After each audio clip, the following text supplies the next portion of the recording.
Good evening, everyone. Today, this will be our day 4 for AP and Indian Economy, Paper 4, APPSC Group 1.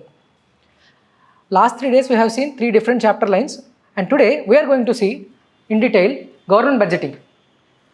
In fact, second day మనం budget అంటే ఏంటి, బడ్జెట్లో లోటుపాట్లు ఏంటి అనే విషయాలు చాలా డీటెయిల్గా మాట్లాడుకున్నాం. అయితే సెపరేట్గా మనకి ఇంకో చాప్టర్ లైన్ కూడా ఉంది. అదేంటి, నిజంగానే బడ్జెట్ అనేది ఏంటి, what is budget, types of budgets ఏంటి, ఇన్ని రకాల బడ్జెట్స్ ఉన్నాయి. అట్ ది సేమ్ టైం ఒకవేళ బడ్జెట్ సరిపోకపోతే డెఫిసిట్కి వెళ్తాం కదా. ఫర్ ఎగ్జాంపుల్ ఫస్ట్ డే మనం డిస్కస్ చేసుకున్నట్టు రెవెన్యూ డెఫిసిట్ కానీ ఫిజికల్ డెఫిసిట్ కానీ ఇలా రకరకాల డెఫిసిట్స్ ఉంటాయి. ఆ డెఫిసిట్స్ వచ్చిన ఆ టైప్స్ ఆఫ్ డెఫిసిట్స్ ఏంటి. ఫర్ ఎగ్జాంపుల్ 2025లో we have seen what are different types of deficits డైరెక్ట్గా క్వశ్చన్ అడిగాడు. దాని తర్వాత వాటి ఇంపాక్ట్ ఏంటి, మేనేజ్మెంట్ ఏంటి. అప్పు ఉంటే ఖచ్చితంగా మంచిది కాదు కదా, సో వాటిని ఎలా మేనేజ్ చేయాలి. Okay, before going to entire syllabus detail, let us discuss how our session will be going on.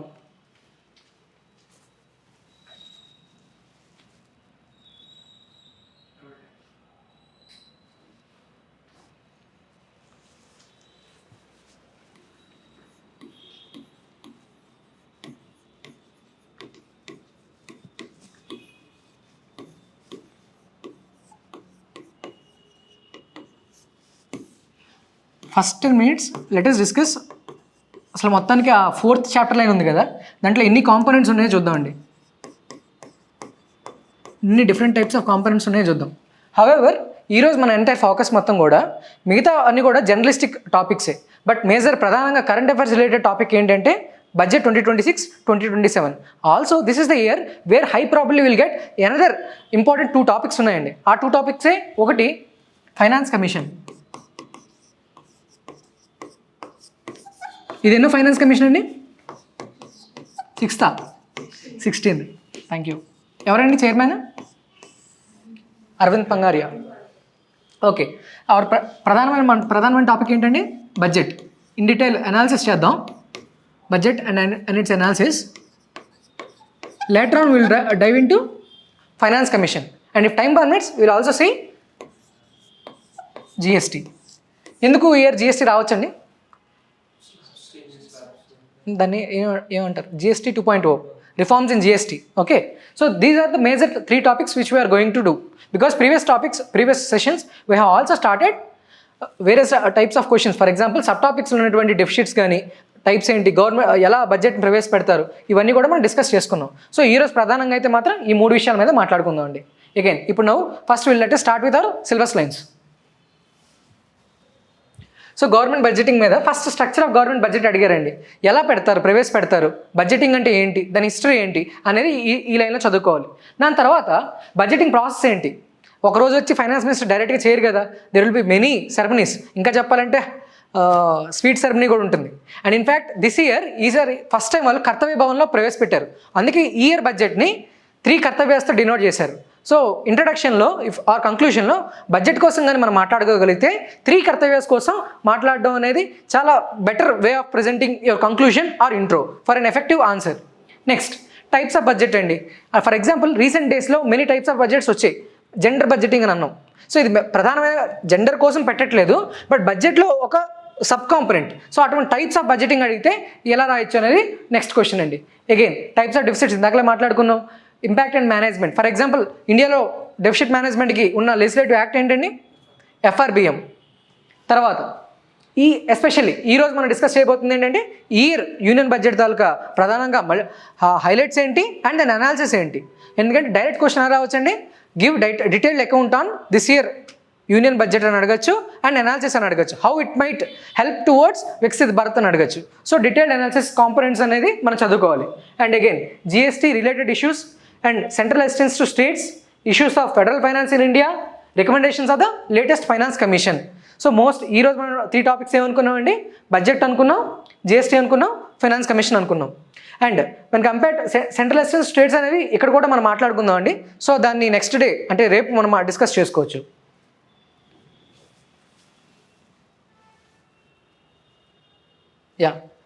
ఎవరైనా చెప్పగలరా బడ్జెట్ ఇయర్ మొత్తం ఎన్ని 6, నేనే చెప్పేశాను ఎన్ని పిల్లర్స్ అంటే టోటల్ 6 పిల్లర్స్ ఉన్నాయి.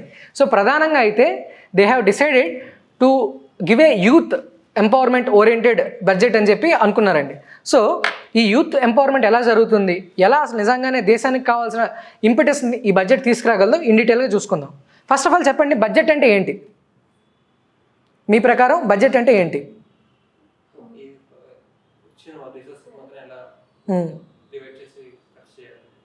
ఓకే ఓకే, ఒక రూపాయిలో ఎంత రాబడి ఉంది, పోయేది ఎంత ఉందని చెప్పేసి. But is budget is merely only numbers? కేవలం నెంబర్స్ అయినా బడ్జెట్స్ అంటే? పాలసీస్. ఇంకా నేనైతే budget is not numbers but budget is solutions అని మాట్లాడతాను. ఎందుకు అంటే let us see edition.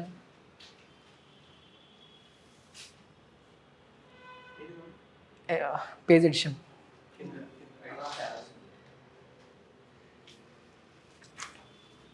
For example అండి, బడ్జెట్ ఈజ్ అ సొల్యూషన్ అన్నాను కదా. ఈ బడ్జెట్ ఏ దేశంది? మన దేశంది. సో మన దేశంలో ప్రాబ్లమ్స్కి సొల్యూషన్స్ ఏంటని చూసుకుందాం. ఫర్ ఎగ్జాంపుల్ మన దేశంలో ఉన్న కొన్ని ప్రాబ్లమ్స్ చెప్పండి బ్రాడ్గా, అంటే డైరెక్ట్ ప్రాబ్లమ్స్ చెప్పొద్దు, సెక్టర్స్ చెప్పండి. ర్యాండమ్గా టకాటక్ అని చెప్పండి. హెల్త్ చెప్పచ్చండి? ఎస్, వెరీ గుడ్ అండి, చెప్పండి. Manufacturing sector. ఇంకా డీటెయిల్గా సెక్టర్ కాదు, ప్రాబ్లం అంటే ఎంప్లాయ్మెంట్ చెప్పుకోవచ్చా? ఆర్ఎల్స్ manufacturing sector itself in the crisis, employment. Very good, education. ఇంకా ఓకే, క్రెడిట్ ట్యాక్సెస్.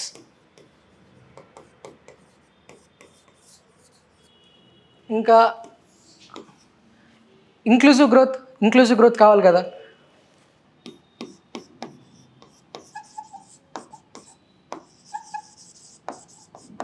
ఇంకా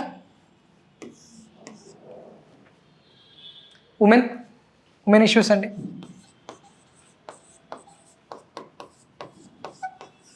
ఇంకా దేశానికి వెన్నెముక లాంటిది ఏంటి? Agriculture, farmers. అగ్రి సెక్టర్ అన్న ఆయన ఆర్ ప్రైమరీ సెక్టర్ అన్న ఆయన? Primary sector.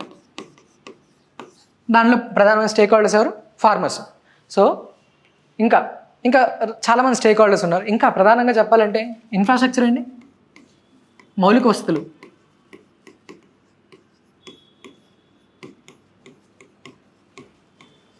నిన్న అనుకున్నాం కదా, ఒక దేశానికి లాజిస్టిక్స్ అనేవి చాలా ఇంపార్టెంట్. ఎస్పెషల్లీ మన దేశానికి లాజిస్టిక్స్ లేకపోవడం వల్ల 8% జీడిపి లాస్ అవుతుంది. సో ఈ దృక్పథంలో ఈ బడ్జెట్ అనేది ఇవన్నిటికీ ఎన్ని ప్రాబ్లమ్స్కి సొల్యూషన్ ఇచ్చిందో చూసుకుందాం అండి. అయితే నెక్స్ట్ వెళ్ళేటప్పుడు we all know how many sectors we have primarily in our Indian economy? 3. What are this? Agriculture అనొచ్చా, ప్రైమరీ అనొచ్చా? Primary, secondary, tertiary. సో మన బడ్జెట్ ఎనాలిసిస్లో ఆన్సర్లు కనబడడానికి, ఒక స్ట్రక్చర్గా రావడానికి ఈ 3 సెక్టర్స్కి ఏం చేస్తే సరిపోతుంది కదా, మొత్తం ఇండియన్ ఎకానమీకి ఇస్తున్నట్టే కదా. No, let us start with secondary sector అండి. సెకండరీ సెక్టర్ అంటే ఏంటి? మ్యానుఫ్యాక్చరింగ్. వాట్ విల్ మ్యానుఫ్యాక్చర్ అండి?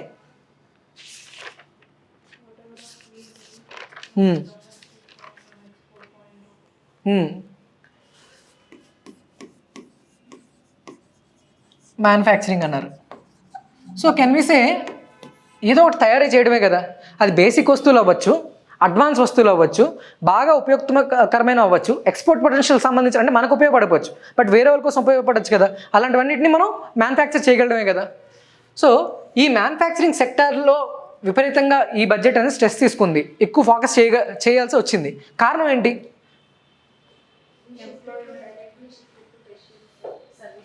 Okay, we have missed a great growth potential. ఎప్పుడైతే 1991 వచ్చిందో 1991లో మ్యానుఫ్యాక్చరింగ్ మీద స్ట్రెస్ని కాస్త మనం వదిలేసి డైరెక్ట్గా ప్రైమరీ నుంచి టెరిషరీ సర్వీస్ సెక్టర్కి వెళ్ళిపోయాం. సో ఆ గ్యాప్ని ఫుల్ఫిల్ చేయడానికి లాస్ట్ 10 years నుంచి కూడా మన గవర్నమెంట్స్ అనేవి చాలా కృషి చేస్తున్నాయి. And this budget is a break through అని చెప్పుకోవచ్చు. ఎందుకంటే for the first time manufacturing అనేది కేవలం అంటే నార్మల్ బేసిక్ మ్యానుఫ్యాక్చరింగే కాదు, అడ్వాన్స్ మ్యానుఫ్యాక్చరింగ్లోకి ఇండియా అడుగు పెట్టడానికి కూడా this is the right time. అది ఎలాగో కూడా చూద్దామండి. అండ్ దీనికన్నా ముందు సో ఇప్పుడు మ్యానుఫ్యాక్చరింగ్ అన్నాం కదా, అడ్వాన్స్ అన్నాం కదా అని చెప్పి సడన్గా అడ్వాన్స్ ఇండస్ట్రీస్ మొత్తం మీద మనం ఇన్వెస్ట్ చేయగలమా? లేదు. ఆల్రెడీ ఉన్న ఎగ్జిస్టింగ్ ఇండస్ట్రీస్ మెరుగుపరచాలి కదా. For example, this budget has addressed legacy industrial sectors అనే వాటిని మెరుగుపరచాలనుకుందండి. ఏంటి legacy industrial sectors? For example మన ఆంధ్రప్రదేశ్లో ఒక్కొక్క ఏరియాకి ఒక్కొక్క లెగసీ ఇండస్ట్రియల్ సెక్టర్ ఉంది. For example మైసెల్ from Srikakulam Budithi అనే ఒక బ్రాస్ ఇండస్ట్రీ ఉంది, మేకింగ్ ఇండస్ట్రీ ఉంది. That comes under legacy industry అనమాట. అంటే న్యాచురల్గా ఆర్గానిక్గా ఒక ఇండస్ట్రీ అనేది రూపుదిద్దుకుంటే అటువంటి వాటిని లెగసీ ఇండస్ట్రియల్ సెక్టర్స్ అంటారు. సడన్గా ఇప్పుడు నువ్వు సొఫిస్టికేటెడ్ పాలసీ తీసుకొచ్చి మ్యానుఫ్యాక్చరింగ్ పేరు పెట్టి వీటన్నిటిని వదిలేస్తే ట్రెడిషనల్ ఆర్టిస్టన్స్ కానీ ఎవరైతే ఎప్పటి నుంచో న్యాచురల్ ఎవాల్వ్ అయిన వాళ్ళందరినీ వదిలిపెట్టేస్తే తప్పు కదా. సో ఇంక్లూజివ్ గ్రోత్ అది పాసిబుల్ కాదు కదా. So this year at least 200 such legacy industrial క్లస్టర్స్ని ఇంప్రూవ్ చేయాలి, రివైవ్ చేయాలి అని గవర్నమెంట్ పెట్టుకుంది. సో అగైన్ మన ప్రాబ్లంకి ఇది ఏ ప్రాబ్లంకి సొల్యూషన్ అనేది అన్ఎంప్లాయ్మెంట్ చెప్పచ్చా, ఇంక్లూజివ్ గ్రోత్ చెప్పచ్చా, అలా చాలా వాటికి ఈ బడ్జెట్ అనేది ఆన్సర్ అయింది. అండ్ ఎస్పెషల్లీ దీంట్లో అయితే స్ట్రాటజిక్ అండ్ ఫ్రాంటియర్ సెక్టర్స్ కూడా హెల్ప్ చేసింది. ఇదైతే ట్రెడిషనల్ సెక్టర్, మిగతావి strategic and frontier sectors. For example biotechnology. India recently has launch, చెప్పగలరా ఏంటది? బయోఫార్మా. ఓకే, బయోఫార్మా శక్తి అంటే ఇదే ఫీల్డ్ కానండి, బయోటెక్ ఫీల్డ్కి. ఇంకా డీటెయిల్గా చెప్పుకుందాం. మ్యానుఫ్యాక్చరింగ్లో రకరకాల సెక్టర్స్ ఉన్నాయి కదా, ఆ రకరకాల వాటికి కూడా ఇవి ఎలా అడ్రస్ చేసాయి. ఫర్ ఎగ్జాంపుల్ బయోటెక్లో అయితే ఏంటంటే చేశారు, బయోఫార్మా శక్తి. ఇంకా డిఫరెంట్ ఫీల్డ్స్ చెప్పండి మ్యానుఫ్యాక్చరింగ్లో. ఫర్ ఎగ్జాంపుల్ కెమికల్స్ ఉన్నాయి కదా, సో కెమికల్ పార్క్స్ పెడదామని అనుకుంటున్నారు. ఇంకా AP is part of one of the such plans అండి. ఏంటది? Rare earth corridors. మినరల్స్ విషయంలో వస్తే మినరల్స్ కూడా అవుతాయి కదండి, వీటిలో మాట్లాడుకోవచ్చు కదా, మినరల్ ఎక్స్ట్రాక్షన్ అనేది. Rare earth corridors.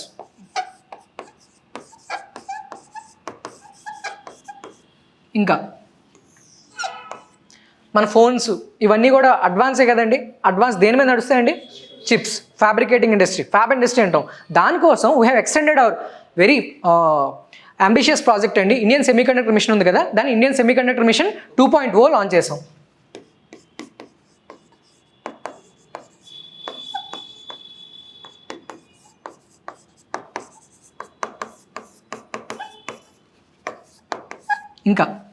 ఇంకేం ఉండొచ్చండి మ్యానుఫ్యాక్చరింగ్లో? ఫర్ ఎగ్జాంపుల్ మీరు 3D ప్రింటింగ్ పేరు ఉన్నారా?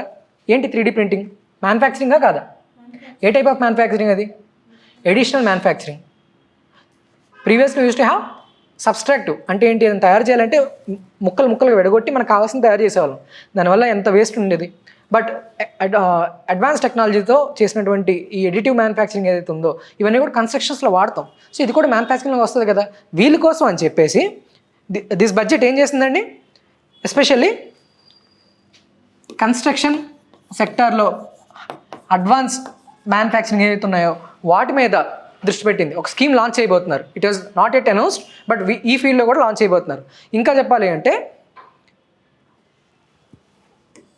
Rare earth permanent magnets.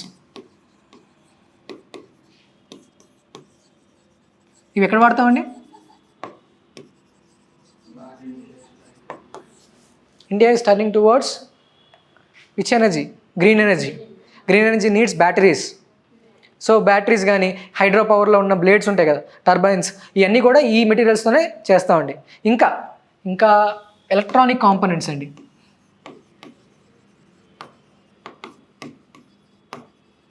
So వీటి మీద ఒక స్కీమ్ లాంచ్ చేస్తున్నారండి. ఇంకా ఫర్ ఎగ్జాంపుల్ ఇవన్నీ తయారు చేశారండి, వేరే దేశానికి తీసుకెళ్ళాలండి. దేని మీద తీసుకెళ్తారు? షిప్స్ మీద తీసుకెళ్తారు. బట్ షిప్స్లో ఒక very good. So container mission తయారు చేస్తున్నారండి. యాక్చువల్లీ ఒకప్పుడు ఇండియా ఈజ్ ఏ పైనీర్ అండి, అంటే చాలా మంచి పొజిషన్ ఉండేది. అగైన్ ఇప్పుడు it wanted to reachieve that state అండి. సో కంటైనర్ మ్యానుఫ్యాక్చరింగ్ మీద ఒక స్కీమ్ని లాంచ్ చేశారు.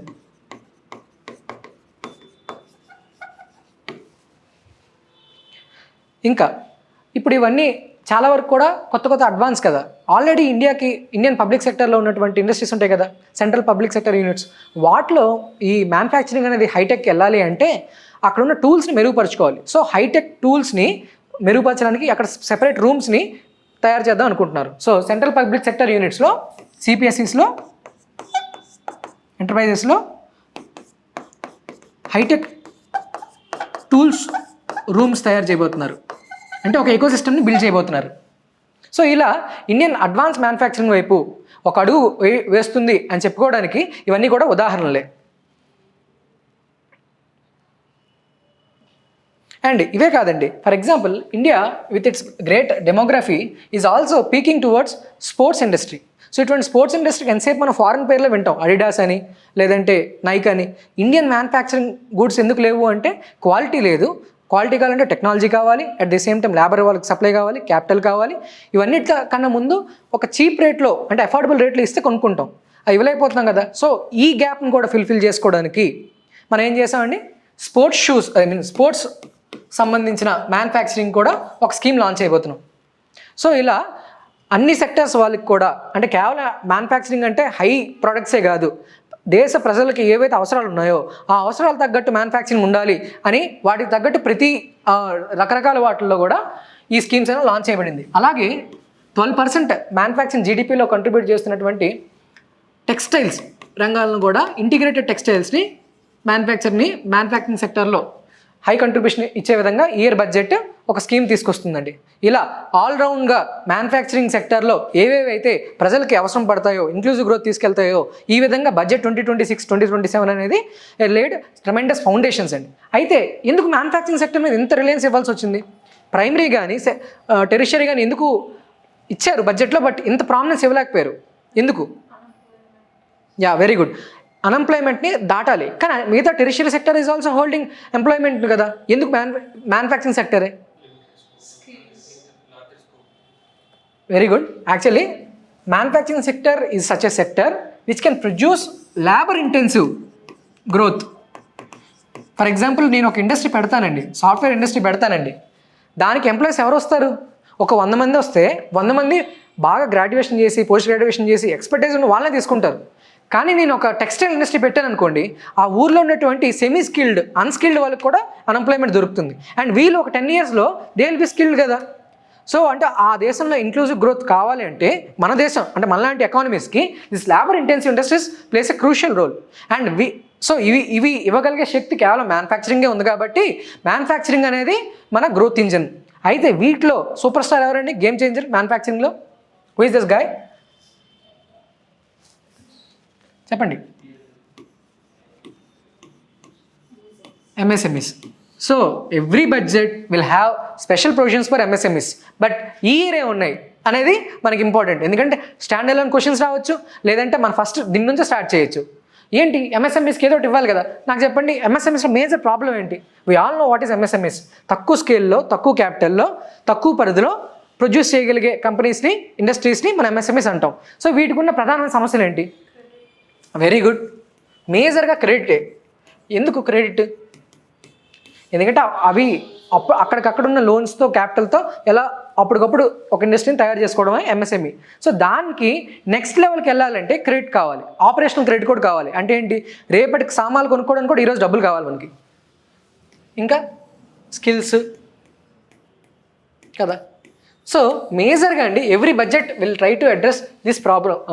ఏంటి, ఎలా అడ్రస్ చేశారు? ఫస్ట్ ఆఫ్ ఆల్ ఇలా ఎంఎస్ఎంఈస్ ఏవైతే వీళ్ళు మనం ప్రొవిజన్స్ చెప్పుకుందాం, ఏవైతే అవుతాయో వాటిని ఏమన్నారండి? ఛాంపియన్స్ అన్నారు. ఏవైతే అనుకున్న ఎయిమ్స్ని రీచ్ అయ్యాయో ఈ బడ్జెట్ ఇచ్చే ప్రొవిజన్స్తో వాటిని ఎంఎస్ఎంఈ ఛాంపియన్స్ అని అన్నారు. So what are those provisions in this budget? First అది క్యాపిటల్ కదా కావాలి, డబ్బులు కదా కావాలి. సో డబ్బులు అంటే ఏంటి? లోన్స్ కావాలి. సో వీళ్ళకి స్పెషల్గా క్రెడిట్ గ్యారంటీ స్కీమ్ అనేది లాంచ్ చేయడం జరిగింది.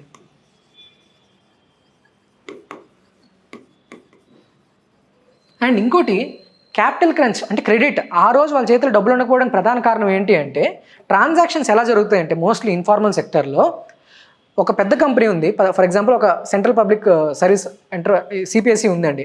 ఆ కంపెనీ ఏం చేస్తుంది? నేను నీకు పర్చేస్ చేస్తానని చెప్తాడు, కానీ బిల్స్ ఇస్తాడు, కొన్ని డబ్బులు పే చేయడు. సో ఈ డబ్బులు పే చేయకపోతే వీళ్ళు ఎలా సర్వే అవుతారు? వాడు ఏం చెప్తాడు? 1 month తర్వాత ఇస్తానంటాడు. అంత పెద్ద కంపెనీతో వీడు బార్గెన్ చేయలేడు, గట్టిగా చేస్తే వీడికి వచ్చి ఆర్డర్స్ పోతాయి, మరి ఎలాగా? సో అప్పుడు ప్రొడక్షన్ అయిపోతుంది కాబట్టి సో దానికి వీళ్ళు ఏం చేశారంటే TREDS ప్లాట్ఫామ్ని లాంచ్ చేశారండి. ఎప్పటి నుంచో ఉంది, నాట్ ఇన్ దిస్ ఇప్పుడే కాదు, ఎంఎస్ఎంఈస్లో ఎప్పటి నుంచో ఉంది. అయితే ఈ ఇయర్ బడ్జెట్లో చేసిన ప్రొవిజన్స్ ఏంటంటే మ్యాండేటరీగా చేశారు. ఏంటని, ఎప్పుడెప్పుడైతే ఈ సెంట్రల్ పబ్లిక్ ఇవి ఉన్నాయి కదా, పిఎస్సిస్ ఉన్నాయి కదా, ఇవి ఎప్పుడైతే వీళ్ళతో డీల్ చేస్తాయో ఖచ్చితంగా ఈ టీఆర్ఈడిఎస్ ప్లాట్ఫామ్ మీద చేయాలి. ఈ టీఆర్ఈడిఎస్ ప్లాట్ఫామ్ అంటే ఏంటి, నువ్వు డబ్బులు ఇవ్వకపోవచ్చు కానీ నీ బిల్స్ ఉంటాయి కదా, నువ్వు పర్చేస్ చేసినవి, నీ బిల్స్గా నేను ప్రవేశపెడితే ఆ బిల్స్కి నువ్వు లోన్స్ తీసుకోవచ్చు. సో ఇమీడియట్గా నీ క్యాపిటల్ యాక్సెసిబిలిటీ అనేది దొరుకుతుంది.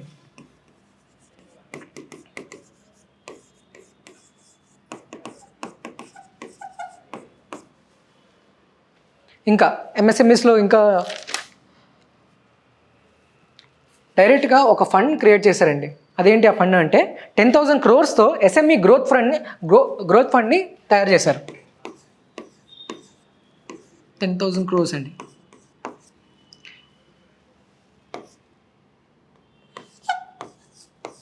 అంటే మైక్రో లేదు, ఓన్లీ ఎస్ఎంఈస్కి మాత్రమే, ఎస్ఎంకి మాత్రమే growth fund. Not only this, already 2011లో ఇంకొక ఫండ్ని తయారు చేశారండి, టెక్ ఫండ్ అని. దానికి టాప్అప్ చేశారు, అంటే ఇంకో 2,000 crores యాడ్ చేశారు. ఓకేనండి. ఇలా క్రెడిట్కి సంబంధించిన ప్రాబ్లమ్స్కి సొల్యూషన్స్ అనేవి ఈ బడ్జెట్లో మనం చాలా చూసాం.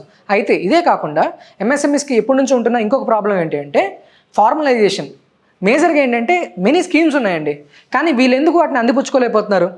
బికాస్ కాంప్లయన్సెస్ అంటారు. అంటే నువ్వు ఏవైతే ఒక లోన్ ఇవ్వాలంటే కొన్ని క్రైటీరియాస్ ఉంటాయి. ఫర్ ఎగ్జాంపుల్ ABCD అనే క్రైటీరియా ఉంటాయి. అంటే నువ్వు ఇవన్నీ డాక్యుమెంట్ చేస్తే నువ్వు ఈ క్రైటీరియా మీట్ అవుతావు, నువ్వు వీటిని ఇలా చేస్తే, మ్యానుఫ్యాక్చరింగ్ ఇలా చేస్తే మీట్ అవుతావు అని కాంప్లయన్సెస్ ఉంటాయి. దో దీస్ సెక్టర్స్ ఏవైతే ఉన్నాయో they try to do some కాంప్లయన్సెస్, అన్నిటిని చేయలేవు. మేబీ ల్యాక్ ఆఫ్ అవేర్నెస్, ఎలా చేయాలో తెలియదు కదా. సో ఈ ప్రాబ్లమ్ని కానీ వీళ్ళు అధిగమిస్తే ఆల్రెడీ ఫార్మల్ ఎకానమీలో వీళ్ళకి లోన్స్ ఇస్తారు కదా బ్యాంక్స్ అనేవి. For example priority sector loans ఉన్నాయి, వాటి వీళ్ళు వెళ్తాయి, కానీ వీటికి ఎందుకు వెళ్ళలేకపోతున్నాయి? ఈ కాంప్లయన్సెస్ మీట్ అవ్వక, ఈ లీగల్గా ప్రొసీజర్స్ హడ్డల్స్ వీళ్ళు దాటుకోలేక వీళ్ళు వెళ్ళలేరు. సో వీటిని దాటడానికి అని చెప్పి ఈసారి తీసుకొచ్చిందే కార్పొరేట్ మిత్రాస్. గవర్నమెంట్ ఏం చేస్తుందంటే, గవర్నమెంట్ విల్ డూ ఒక కొన్ని ఇన్స్టిట్యూషన్స్తో టైఅప్ పెట్టుకొని ఈ ఎవరైతే ఎంఎస్ఎంఈస్లో ఉంటారో వాళ్ళకి ట్రైనింగ్ ఇస్తాయి. వాళ్ళే కార్పొరేట్ మిత్రాస్. వీళ్ళు ఏం చేస్తారు, ఏ ఎంఎస్ఎంఈస్ నుంచి అయితే వచ్చారో వాళ్ళలో ఈ కాంప్లయన్స్ని ఎలా ఫుల్ఫిల్ చేయాలి అని నేర్పించి ఆ కాంప్లయన్సెస్ రెడీగా చేసి ఫండ్స్కి తీసుకునే విధంగా ఎంఎస్ఎంఈస్ సిద్ధం చేస్తాయి. So it is an attempt for formalisation of MSMEs. The major problem of MSMEs is formalisation. చాలా ఇన్ఫార్మల్గా ఉన్నాయి, ఎప్పుడైతే ఫార్మలైజేషన్లోకి వెళ్తాయి గవర్నమెంట్ రాడర్లోకి వస్తాయి. So these are the things which this budget has deliberately tried to address the problems of MSMEs అండి. And when MSMEs tick in a right way, మన దేశంలో చెప్పాం కదా లేబర్ ఇంటెన్స్ ఎంప్లాయ్మెంట్ అనేది చాలా ఈజీగా జరుగుతుంది. అండ్ దేర్ బై ఎంప్లాయ్మెంట్ వస్తుంది, ఇంక్లూజివ్ గ్రోత్ వస్తుంది, ఉమెన్ ఎంపవర్మెంట్ కూడా జరుగుతుంది. యా, సో ఈ budget so far we have discuss regarding manufacturing sector అండి. అండ్ దేశాన్ని ఇప్పుడు రైట్ నా మోస్తున్న సెక్టర్ ఏంటండి? వర్క్ ఫోర్స్ని కాదు, జీడిపిని, డెఫినెట్లీ సర్వీస్ సెక్టర్. సో ఈ సర్వీస్ సెక్టర్ ఫస్ట్ సెక్టర్లో ఏముండొచ్చు అండి? సర్వీస్ సెక్టర్స్లో ఏముండొచ్చు? రకరకాలు ఉండొచ్చు కదా సర్వీసెస్ అంటే. ఏముండొచ్చు? ఫర్ ఎగ్జాంపుల్ టూరిజం ఉండొచ్చు అండి, అవునా? నెక్స్ట్ హెల్త్ సర్వీసే కాదా? Now people are not doing అండి సర్వీస్గా. ఇంకా హెల్త్, ఇంకా ఇండియా మీకు తెలుసో లేదో S3లో ఉన్నాం రైట్ నా. మనం S3 స్టేజ్లో. S3 స్టేజ్ అంటే మన గ్రోత్, డెత్ రేటు ఒక ప్రొపోర్షన్ మొత్తం 5 స్టేజెస్ ఉంటాయి. దాంట్లో మనం S3లో ఉన్నాం. 2047 కల్లా విల్ బి మూవింగ్ అనమాట. ఈ సెంచరీ ఎండింగ్కి మనం మూవ్ అవుతాం. సో ఆ టైంలో మూవ్ అయ్యేసరికి ఏంటి, ఇప్పుడున్న యూత్ పాపులేషన్ అంతా ఏమవుద్దండి, ముసలాళ్ళు అవుతారు. సో వీళ్ళందరికీ ఇండియా హ్యాజ్ లార్జ్, అంటే ఒక ఛాలెంజ్ ఏంటి, వీళ్ళందరూ వర్క్ ఫోర్స్ అందరూ వాటిలో జవసత్వాలు తగ్గిపోతాయి. మరి వీళ్ళందరికీ ఒక డీల్ చేసే విధానం కావాలి కదా.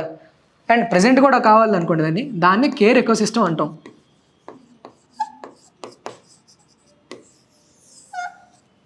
సో ఈ కేర్ ఎకోసిస్టమ్ని కూడా సర్వీస్ సెక్టర్లో చూసుకోవచ్చు మనం.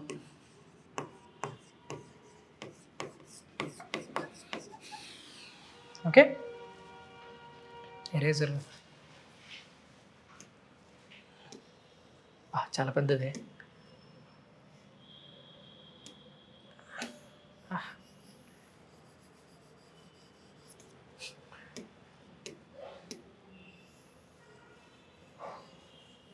ఇంకా అండి సర్వీస్ సెక్టర్లో ఏమేమి మాట్లాడుకోవచ్చు మనం? Very good.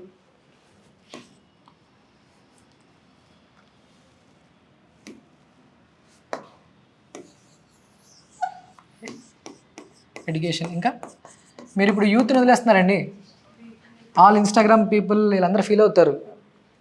ఒక సెపరేట్ ఒక ఎకానమీ పేరు కూడా ఉంది దానికి, orange economy.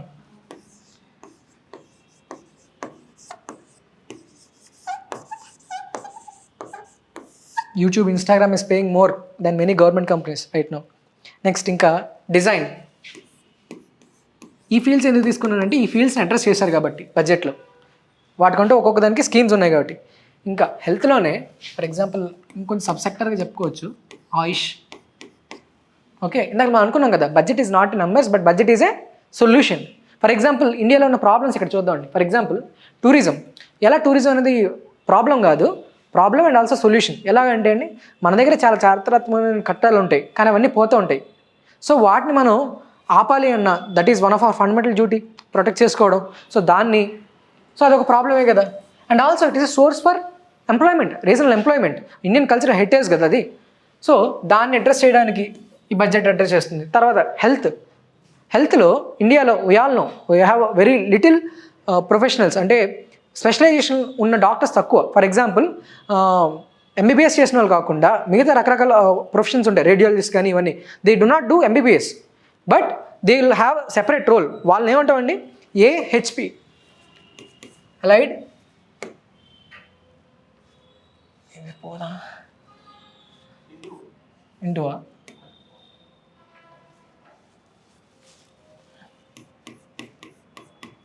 Allied health professionals. So వీళ్ళని కానీ మనం తీర్చిదిద్దితే హెల్త్ కేర్ అనేది మెరుగుపడుతుంది. సో వీళ్ళని ప్రొఫెషనలైజ్ చేయాలి. సో వాళ్ళ కోసం ఒక స్కీమ్ అనేది లాంచ్ చేయడం జరిగిందండి. వీళ్ళు ఏం చేస్తున్నామండి, upgrade and establishing new institutions for allied health professionals in 10 selected disciplines. For example radiologist చెప్పాను, రేడియాలజిస్ట్ అంటే మన ఎక్స్రేస్ తీస్తాం కదా వాళ్ళ. నెక్స్ట్ కేర్ ఎకో సిస్టమ్కి రండి. దాదాపు ఈ బడ్జెట్ అనేది ఇది వెరీ ఇంపార్టెంట్ అండి. 1.5 కేర్ గివర్స్ని ట్రైనింగ్ ఇస్తుంది. ఎందుకు ట్రైనింగ్ ఇవ్వాలి? ఫర్ ఎగ్జాంపుల్ మన ఇంటి దగ్గరే పిల్లల్ని చూసుకోవడానికి, లేదంటే పెద్దవాళ్ళని చూసుకోవడానికి, ఓల్డ్ పీపుల్ చూసుకోవడానికి పీపుల్ ఉంటారు. దే ఆర్ వెరీ న్యాచురల్గా స్కిల్ ఉంటుంది వాళ్ళకి, ఎందుకు ఎక్స్పర్టైజ్ ద్వారా. కానీ because they do not have any certificate for their services or experiences, they will get underpaid. మనం వాళ్ళకి ఫార్మలైజేషన్ కానీ చేయగలిగాం అనుకోండి, స్పెషలైజేషన్ చేయగలిగాం అనుకోండి, they will get into formalised economy. They get security, social security benefits also. So this is an attempt to formalize them and to provide a certification to those 1.5 lakh caregivers.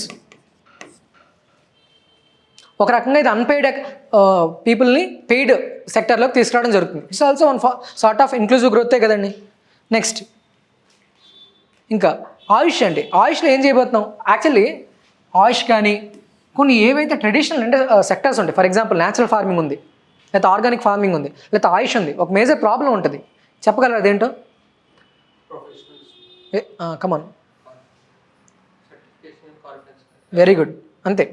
For example నేను నా ఇంటి పెరట ఒక టమాటాని పండిస్తాను, కానీ అమ్మినట్టు మాత్రం organic అని చెప్తాను. అది పక్క అయిన ఆర్గానిక్, అన్ని మందులు వాడుంటాను, కానీ ఐ కెనాట్ డిఫరెన్షియేట్. అదే వేరే ఒక ఫార్మర్ ఒక ఆర్గానిక్ ఫీల్డ్ని తయారు చేయాలంటే అట్లీస్ట్ 3 to 5 years పాటు ఆ ఫీల్డ్ని కంప్లీట్ జీరో మందు లేకుండా పెట్టి కంప్లీట్ సేఫ్ ఎన్విరాన్మెంట్ క్రియేట్ చేసి పండించాక అప్పుడు సర్టిఫికేషన్ వస్తే కానీ రాదు. వాడు అంత కష్టపడి నువ్వు మార్కెట్కి వచ్చేలోగా నువ్వు ఒక 2 days బ్యాక్ పండించిన టమాటాని తీసుకెళ్ళి సేమ్ అంటే ఎట్లా? సో ఇంకెక్కడ మనకి ఆర్గానిక్ ప్రొడక్ట్స్ వస్తున్నాయి? సో ఇలా ఆర్గానిక్ ఫార్మింగ్ కానీ, నేచురల్ ఫార్మింగ్ కానీ, ఆయుష్ వాళ్ళకి కానీ చాలా దొంగ డాక్టర్లు ఉంటారు. సో వీళ్ళందరికీ కూడా ఒక సొల్యూషనే ఈ ఇన్స్టిట్యూషనలైజేషన్ చేయడం. ఎలాగా? మొత్తం ఈ బడ్జెట్ ఏం చేసిందండి, 3 new all India institutes of ఆయుర్వేదని స్టార్ట్ చేసింది. 3 new all India institutes of Ayurveda. దీనివల్ల ఏమవుతుంది, ఇండియాకి ఈ సెక్టార్లో ఉన్న డాక్టర్స్ నెంబర్స్ పెరుగుతున్నాయి, హెల్త్ కేర్ని మనం అందిస్తున్నాం, హెల్త్ ప్రొఫెషనల్స్ అందిస్తున్నాం. ఇంకా అదొక్కటే సరిపోతుందా? వాళ్ళు ఇచ్చే సర్వీస్ ఏంటండి? For example they will prescribe some drugs, మందులు ప్రిస్క్రైబ్ చేస్తారు. ఫార్మసీస్ ఉండాలి కదా, సో న్యూ ఫార్మసీస్ని అప్గ్రేడ్ చేయబోతున్నారు, upgrading Ayush pharmacies. And also ఆయుర్వేదంలో ఉన్న మేజర్ మిస్టేక్ ఏంటి అంటే, లిమిటేషన్ ఏంటి అంటే, డ్రగ్స్ ఎవరైతే రికమెండ్ చేస్తారో, మందులు రికమెండ్ చేస్తారో sometimes they will be over dose, తెలియదు. అండ్ ఇవన్నీ ఇన్ఫార్మల్గా చదవడం వల్ల ఒక ఉండట్లేదు, అంటే ఒక ఫార్మలైజేషన్ ఉండట్లేదు, సైంటిఫికల్గా రావట్లేదు. సో ఈ డ్రగ్ టెస్టింగ్ ల్యాబ్స్ అనేవి ఏర్పాటు చేస్తున్నారు. సో 3 అప్గ్రేడేషన్ జరిగాయండి. ఏంటవి? ఫస్ట్ది 3 న్యూ ఆల్ ఇండియా ఇన్స్టిట్యూట్స్ని పెట్టారు, తర్వాత ఆయుర్వేద ఫార్మసీస్ని అప్గ్రేడ్ చేస్తున్నారు, డ్రగ్ టెస్టింగ్ ల్యాబ్స్ని ప్రవేశపెడుతున్నారు. ఈ విధంగా ఆయుష్ని ఫార్ములేషన్ చేసి ప్రజలకి ఉత్తమమైన సర్వీస్ విధంగా తీసుకెళ్లే విధంగా సర్వీస్ సెక్టర్లో వీటిని ఈ బడ్జెట్ అనేది ఫ్రంట్ రన్నర్గా చేపిస్తుంది. ఇంకా మీకు గుర్తుందా లేదా, 2 years బ్యాక్ WHO ప్రెసిడెంట్ వచ్చారండి. ఆయన వచ్చి మన దగ్గర ఒక సెషన్ తీసుకున్నారు గుజరాత్ గాంధీనగర్లో. అదేంటండి, అప్పుడు గ్లోబల్ ట్రెడిషనల్ మెడిసిన్ సెంటర్ని స్టార్ట్ చేశారు. సో దాన్ని అప్గ్రేడ్ చేస్తున్నారు. WHO global traditional medicine centre, వరల్డ్లో ఒకే ఒక సెంటర్ ఉంది, అది ఇండియాలోనే ఉంది. అండ్ కమింగ్ టు ద అసలైన పాయింట్ అండి, ఆరెంజ్ ఎకానమీ. ఎలా? యాక్చువల్ చాలా మంచి మూవీ ఇది. ఎందుకంటే యూజువల్గా చైనా ఎకానమీలో ఏం చేస్తారంటే ఫ్రమ్ 5 years or 4 years ఎప్పటి నుంచి ఉందో వాళ్ళకి ఏ స్కిల్స్ అయితే బెటర్ అవుతాయో అవి నేర్పిస్తున్నారు. ఫర్ ఎగ్జాంపుల్ AI నేర్పిస్తున్నారు ఇప్పుడు, ఆర్ఎల్ స్పోర్ట్స్ నేర్పిస్తారు. 2008 ఒలింపిక్స్ అనేది ప్రపంచానికి జస్ట్ షో ఆఫే, కానీ దానికన్నా ముందు ఇవన్నీ చేశారు. లాస్ట్ 20 years వాళ్ళ ఎడ్యుకేషన్ సిస్టమ్ సెట్ చేసుకున్నారు. సో అలాంటి మోడల్ అండి ఇండియాలో కూడా దిగిపోతుంది. ఏంటి, ఆల్రెడీ మన ప్రజలకి ఇది ఇంట్రెస్ట్ ఉందో తెలుసు, మరి ఇంకా ఎందుకు ట్రెడిషనల్ ఎకానమీ అని చెప్పి ఎడ్యుకేషన్, మన నార్మల్ ఎడ్యుకేషన్ ఇప్పించడం, వాళ్ళకి నచ్చిన స్కిల్ నేర్పిస్తే బెటర్ కదా. సో సెకండరీ స్కూల్స్లో, ప్రైమరీ స్కూల్స్ అంటే 6th లోపల కదా, సెకండరీ స్కూల్స్లో పిల్లలకి AVGC కాంటెంట్ నేర్పిస్తున్నారు, కంటెంట్ క్రియేటర్గా నేర్పిస్తున్నారు. Gaming, comics, animation, visual effects. ఉల్టా చెప్పాను, అదే ఇలా చెప్పాలి. Animation, visual effects, graphics, comics. So ఈ కాంటెంట్ క్రియేటింగ్ ల్యాబ్స్ని ఎస్టాబ్లిష్ చేస్తున్నారు స్కూల్స్లో. దానివల్ల ఒక ప్రధానమైన స్కిల్ కూడా ఉంటుంది కదా. సో నువ్వు 10th వచ్చేసరికి నువ్వు ఇంకా స్కిల్ అవుతావో తెలియదు, దీంట్లో నువ్వు కానీ నేర్చుకోగలిగితే ఒక స్కిల్ నీ చేతిలో ఉంటుంది. And next design, national institute of design ప్రవేశపెడుతున్నారండి. ఇన్స్టిట్యూషన్స్ ఏర్పాటు చేస్తున్నారు, చాలా ఇన్స్టిట్యూషన్స్ అని చెప్పడానికి ఇది ఒకటి. అండ్ వీటన్నిటికంటే ముఖ్యమైనది, as you have already mention, education. అసలు దేశంలో ఇప్పుడున్న స్కిల్ సెట్కి, అంటే ఎకానమీ తయారవుతున్న చాలా ఫాస్ట్గా ఎకానమీ మూవ్ అయిపోతుంది. ఈ మూవ్ అయిపోతున్న ఎకానమీకి మన స్కిల్ సెట్ సరిగ్గా ఉన్నాయా లేదా, మన ఎడ్యుకేషన్ వ్యవస్థ సరిగ్గా ఉందా లేదా అని చెకింగ్ కోసం అని చెప్పి ఒక హై పవర్డ్ కమిటీని స్టార్ట్ చేశారు. అది high powered education to employment and enterprise standing committee.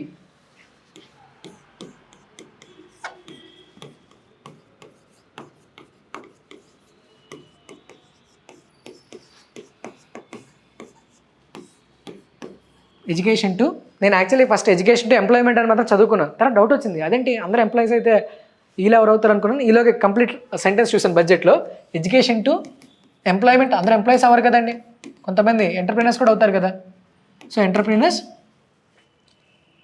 Committee, standing committee.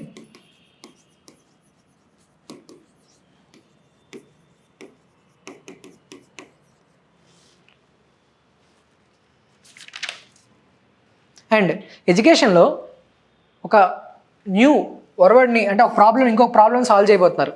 We all know that last 3 decades or 4 decades నుంచి గర్ల్స్ ఎడ్యుకేషన్ రేషియో అనేది, ఎన్రోల్మెంట్ రేషియో పెరిగింది. హవెవర్ స్టెమ్లో, అంటే science, technology, engineering and mathematics, వీటిలో women enrolment అనేది స్థిరంగా ఉండాలి అంటే drop outs ఉండకూడదు. ఎన్రోల్మెంట్సే కాదు, డ్రాప్ అవుట్స్ ఉండకూడదు. అండ్ వాటిని ప్రొడక్టివ్గా ఎంప్లాయ్మెంట్లో తీసుకెళ్ళగాలి అంటే చాలా వరకు వాళ్ళకి సేఫ్టీ కలిగించాలి.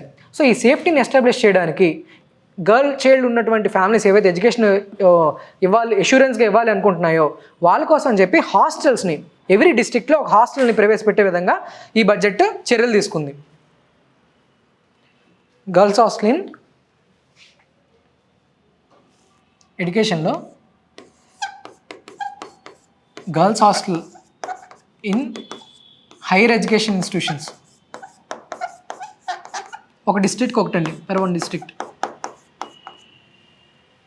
ఓకే, అలాగే ఎడ్యుకేషన్ ఇంకొకటి కూడా తీసుకొచ్చారండి, అదే 5 యూనివర్సిటీ క్యాంపస్ పెడుతున్నారండి, యూనివర్సిటీ టౌన్షిప్స్. బేసికల్గా టౌన్షిప్స్ అంటే ఇండస్ట్రియల్ ఏరియాస్ చుట్టూరు ఉంటాయి కదా, సో అక్కడ ఒక ఎకో సిస్టమ్ని బిల్డ్ చేయడానికి అని చెప్పి 5 యూనివర్సిటీ టౌన్షిప్స్ని ఏర్పాటు చేస్తున్నారు. మనం చూస్తుంటే ప్రతి మూవ్ కూడా ఒక్కొక్క ప్రాబ్లమ్ సాల్వ్ చేస్తుంది. అండ్ నెక్స్ట్ టూరిజం అండి. టూరిజం యాక్చువల్లీ యూపీఎస్సీ పర్స్పెక్టివ్లో కూడా చాలా important. However for APSC also equal important because ఏపీకి టూరిజం అనేది very good alternative employment and also ఒక ఎకానమీ జనరేట్ అవుతుంది. ఎగ్జాంపుల్ అండి, వీటిలో తీసుకొచ్చిన చర్యలు ఏంటంటే ఫస్ట్ది టూరిజం అంటే మనం ఒక దగ్గరికి వెళ్ళాలండి, ఏం గుర్తొస్తాయి? ఎస్, అది కూడా ఉంది, మెడికల్ టూరిజం కూడా. అది యాక్చువల్ మెడికల్లో చెప్పచ్చు. మెడికల్ టూరిజం కోసం కూడా ఈ బడ్జెట్ చర్యలు తీసుకుంది. ప్రధానంగా టూరిజం అంటే మనకి ఒక ప్లేస్కి వెళ్ళాం, ఏం గుర్తొస్తుంది? ఒక రూమ్ వెళ్ళి బుక్ చేసుకోవాలి మనం. First of all room, hotel, lodges, అక్కడ ఆల్ దిస్ ఫెసిలిటీస్, అంబ్రెల్లా అంతటిని కూడా మనం ఏమంటామండి? హాస్పిటాలిటీ. సో ఈ హాస్పిటాలిటీ అనేది కూడా ఒక స్కిల్లే కదా. దీన్ని డెవలప్ చేయడానికి ఏం చెప్పారు? National institute of hospitality. అసలు గందరగోళంగా ఉంది, తగ్గిస్తే బాగుంటుంది. తగ్గుతుందా ఇది? ఓకే, నేషనల్ ఇన్స్టిట్యూట్ ఆఫ్ హాస్పిటాల్ని తీసుకొచ్చారు ఈసారి. అండ్ ఒక ప్రదేశానికి వెళ్ళారండి, ఫర్ ఎగ్జాంపుల్ మీకు అస్సలు తెలియని ప్రదేశం ఉంది, అక్కడికి వెళ్ళాక మీకు ఆ ఊర్లోని ప్రతి ఒక్కరు టూరిస్ట్ గైడే. వాడికి తెలియంది కొత్త చరిత్ర సృష్టించి చెప్తాడు. సో దానివల్ల నమ్మకం పోతుంది, హెరిటేజ్ మీద ఉన్నటువంటి గౌరవం పోతుంది, ఒక ఫార్మలైజేషన్ జరగదు. సో వీళ్ళకి ఒక సరైన స్కిల్లింగ్ జరగాలని చెప్పి ఈసారి స్కిల్లింగ్ కోసం ఈ టూరిస్ట్ గైడ్స్ స్కిల్ చేయడం కోసం ఒక స్కీమ్ని లాంచ్ చేయబోతున్నారండి. నిజమండి, ఇది ఎక్కడైనా జరుగుతూ ఉంటుంది. వాడే ఒక లవ్ స్టోరీ చెప్పేస్తాడు రాజుకుందని, కానీ హిస్టరీలో అది ఉండదు. నెక్స్ట్, అలాగే దేశంలో ఉన్నటువంటి 15 ఆర్కియలాజికల్ సైట్స్ని తీర్చిదిద్దబోతున్నారు. ఏవైతే రిపేర్ షేప్లో ఉన్నాయో, సరిగ్గా పట్టించుకోలేదో వాటిని కేర్ తీసుకోబోతున్నారు, 15 ఆర్కియలాజికల్ సైట్స్ని. ఇంకా నార్త్ ఈస్ట్లో టూరిజం డెవలప్ చేస్తే ఇంక్లూజివ్ గ్రోత్ వస్తుంది కాబట్టి, and also it has a great cultural heritage. ఏంటంటే అది బుద్ధిస్ట్ సర్క్యూట్స్. ఎక్కడెక్కడైతే బుద్ధిస్ట్ లైఫ్, లార్డ్ బుద్ధ తాలూకా లైఫ్ సైకిల్ ఉందో ఆ ప్లేసెస్ అన్నిటిని కూడా టూరిజంలో తీసుకొచ్చేది బుద్ధిస్ట్ సర్క్యూట్ అండి. దాన్ని నార్త్ ఈస్ట్లోకి ఇంటిగ్రేట్ చేస్తున్నారు.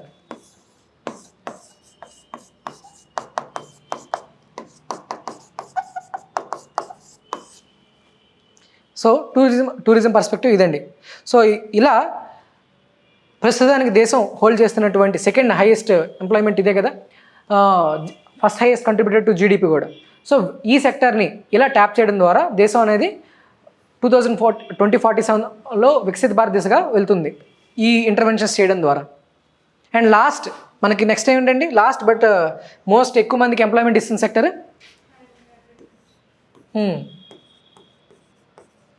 సో ప్రధానంగా అగైన్ మనం ప్రాబ్లమ్స్ అనుకుందాం, వాటికి బడ్జెట్ ఎలా సాల్వ్ చేస్తుందో ఆలోచిద్దాం. ప్రధానంగా ప్రైమరీ సెక్టర్లో ఉన్న ప్రాబ్లం ఏంటండి? ఆదాయం లేకపోవడమా, తక్కువ ఆదాయం ఉండడమా? తక్కువ ఆదాయం ఉండడం లేదా ఆదాయం సెర్టెనిటీ లేకపోవడం. సో ఈ తక్కువ ఆదాయానికి చాలా కారణాలు ఉండొచ్చు. ఫర్ ఎగ్జాంపుల్ ఫిషింగే తీసుకుందాం, ప్రైమరీ సెక్టర్లో భాగమే కదా.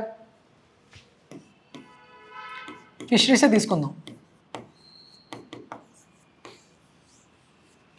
ఒక ఊర్లో 100 మంది ఫిషర్మెన్ ఉన్నారు. 100 మంది వేరువేరుగా వేటకెళ్ళారు, వేరువేరుగా తీసుకొచ్చుకున్నారు. 100 మంది వేరువేరుగా మార్కెట్లో అమ్ముతున్నారు, లేదా వేరే ఊరికి వెళ్ళి అమ్ముతున్నారు. ఎవరు గెలుస్తారు? 100 మంది ఉన్న వాళ్ళు గెలుస్తున్నారా, నెగోషియేటర్ గెలుస్తాడా? హై ఛాన్స్ నెగోషియేటర్ గెలుస్తాడు, ఎందుకంటే నువ్వు ఎక్కడ కొనకపోతే అక్కడ కొంటానని చెప్తాడు. సో ఆటోమేటిక్గా వీళ్ళకి గిట్టుబాటు వస్తుందా? రాదు. అదే ఈ 100 మంది కలిపి ఒక ఆర్గనైజేషన్గా తయారయ్యి 100 మంది దగ్గర ఉన్న ఇండివిజువల్ క్యాపిటల్ని తీసుకొచ్చి, ఫర్ ఎగ్జాంపుల్ ఒక స్టోరేజ్, ఒక దాన్ని ఏమంటామండి, కోల్డ్ స్టోరేజ్ని నిర్మించుకోగలిగితే ఒక ఆర్గనైజేషన్కి వెళ్ళి బ్యాంక్కి వెళ్తే లోన్ ఇస్తారు డెఫినెట్లీగా. So they can create one ecosystem. So ఇలాంటి మోడల్ మనం ఎక్కడ చూసామండి? FPOs. So this time they are innovating fish farmer producing organisation, FFPOs. Very good అండి.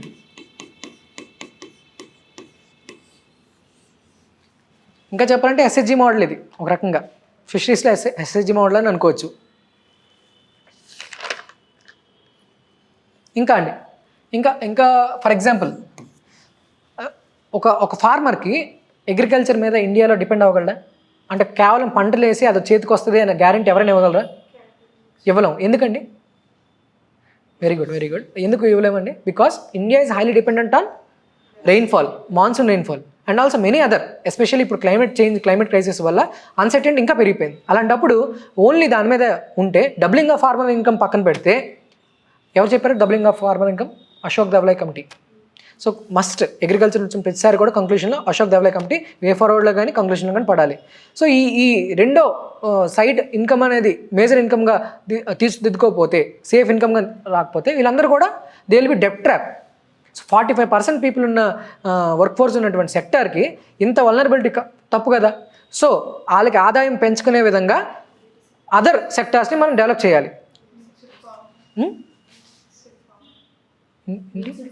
Mixed farming, very good. ఇంకా ఇంటిగ్రేటెడ్ ఫార్మింగ్, ఇలా చాలా టెక్నిక్స్ ఉన్నాయి. సో వీటిలో ప్రధానంగా అంటే ఓన్లీ ఫార్మింగే కాదు, వేరే సెక్టర్స్ కూడా తీసుకొద్దాం. ఫర్ ఎగ్జాంపుల్ ఆల్రెడీ ఫిషెస్ చెప్పేసాను నేను. ఇంకా హార్టికల్చర్ అండి, ఎస్పెషల్లీ ఫర్ ఏపీ. ఎందుకు ఏపీకి అండి? ఏపీలో హార్టికల్చర్ ఎక్కడండి? ప్రధానంగా రాయలసీమ. ఎందుకు? Already it is suffering with low rainfall, but we're turning that challenge into opportunity. Anantapur కానీ, కర్నూలు కానీ, కడప కానీ ఫ్రూట్ రీసెర్చ్ సెంటర్స్ ఉన్నాయి. అలాగే మ్యాంగో మనం చేయగలుగుతున్నాం చాలా ఫ్లవర్స్లో ఎస్పెషల్లీ. సో ఈ హార్టికల్చర్లో ఉన్న వాటిని కూడా అంటే సెకండ్ ఇన్కమ్ సోర్సెస్గా మనం తీర్చిదిద్దుకోవాలి. ఇంకే సెక్టర్స్ ఉన్నాయండి? ఫర్ ఎగ్జాంపుల్ హై పెయిడ్ అంటే తక్కువ ప్రొడ్యూస్ చేసినా ఎక్కువ ఇన్కమ్ వచ్చేవి ఉంటాయి కదా. ఫర్ ఎగ్జాంపుల్ ప్లాంటేషన్ క్రాప్స్ ఉంటాయా? Silk, very good. సెరికల్చర్. ఇంకా యాక్చువల్లీ హై వాల్యూడ్ క్రాప్స్ అనేది అవసరం అండి. ఎగ్జాంపుల్ అండి, మా ఊరే Palasa, cashew famous. So this year their budget is again మళ్ళీ చెప్తాం, ముందు సెక్టార్స్ రాసుకుందాం. ఇంకా ఇవన్నీ పక్కన పెడితే ఒక ఇండియన్ ఫార్మర్కి ఉన్న మేజర్ ప్రాబ్లం ఏంటి అంటే, పంట చేతికి వచ్చినప్పుడు తర్వాత ఎప్పుడో వర్షం వచ్చిపోయో లేదంటే అన్నీ ఆ చేతికి వెళ్ళిపోయాక అప్పుడు అధికారులు వస్తారు, అప్పటి వరకు ఇంటర్వెన్షన్ జరగదు. సో అంటే వాడు ఐడియా, నేను ఈ ఇయర్ పంట వేద్దాం అనుకున్నప్పటి నుంచి పంట అమ్మేంత వరకు కూడా చాలా వరకు ఇంటర్వెన్షన్స్ జరగవు. ఫార్చునేట్లీ లాస్ట్ 2 decadesలో చాలా మెరుగైన ఇన్స్టిట్యూషన్స్ వచ్చాయి. ఫర్ ఎగ్జాంపుల్ ఆంధ్రప్రదేశ్లో ఒకప్పుడు గవర్నమెంట్ ఆర్బీకే, ఇప్పుడు కూడా అదే కొంచెం పేరు మార్చి ఇప్పుడు కూడా ఆర్బీకేగానే తీసుకొచ్చారు. అంటే ఏంటి, ఒక హెల్పింగ్ సెంటర్ కావాలి. కానీ కొన్నిసార్లు రైతులు చాలా డిస్టెన్స్గా ఉండొచ్చు, మాట్లాడడానికి వీలు పడకపోవచ్చు, సాఫ్ట్ స్కిల్స్ వీళ్ళ దగ్గర ఉండకపోవచ్చు, చెప్పే వాళ్ళ దగ్గర ఉండకపోవచ్చు. ఇవన్నీ దాటించి ఆల్రెడీ మన దగ్గర ఉన్న వసతులతోనే వాళ్ళకి అసలు వాళ్ళకి ఏం కావాలండి, ఒక సలహా కావాలి, ఏదైనా తెలుసుకోవడానికి ఒక సోర్స్ కావాలి, డీసెంట్రలైజ్డ్ సోర్స్ కావాలి. ఒక ఆఫీస్కి వెళ్ళి కొనుక్కోవడం కన్నా అందరి దగ్గర ఉండేది ఏంటండి, ఫోన్ ఉంటుంది. సో ఇంటర్నెట్ లేకపోయినా సరే నీకు సలహా కోరుకునే విధంగా కానీ మనం ఇవ్వగలిగితే ఫార్మర్కి, వాళ్ళు బెటర్ ఇన్పుట్స్ని అగ్రికల్చర్లోకి తీసుకెళ్ళచ్చు. సో దాన్ని తీసుకొచ్చే విధంగా ఈ మొత్తం బడ్జెట్కి హైలైట్ ఏంటి అంటే,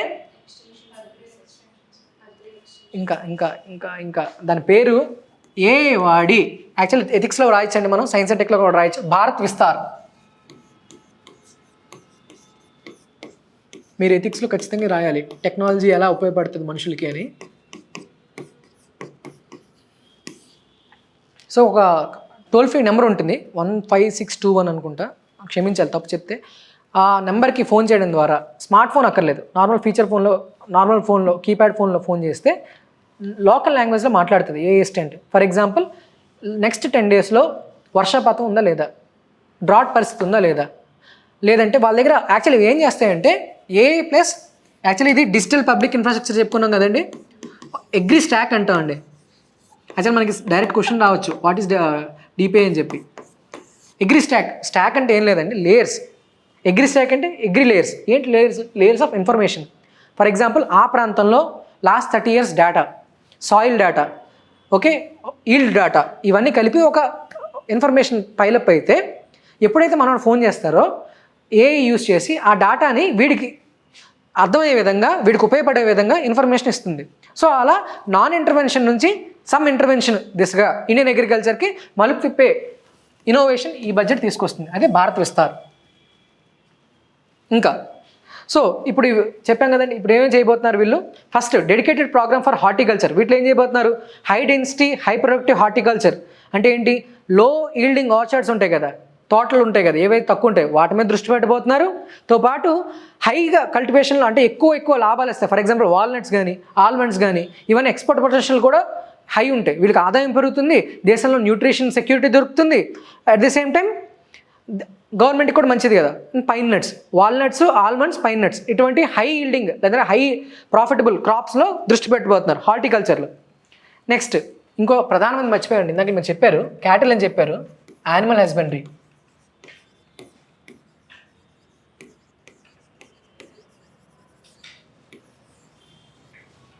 యానిమల్ హస్బెండరీలో ఎస్హెచ్జీస్ వాడి ఎంటర్ప్రీనర్స్ని తయారు చేయాలి.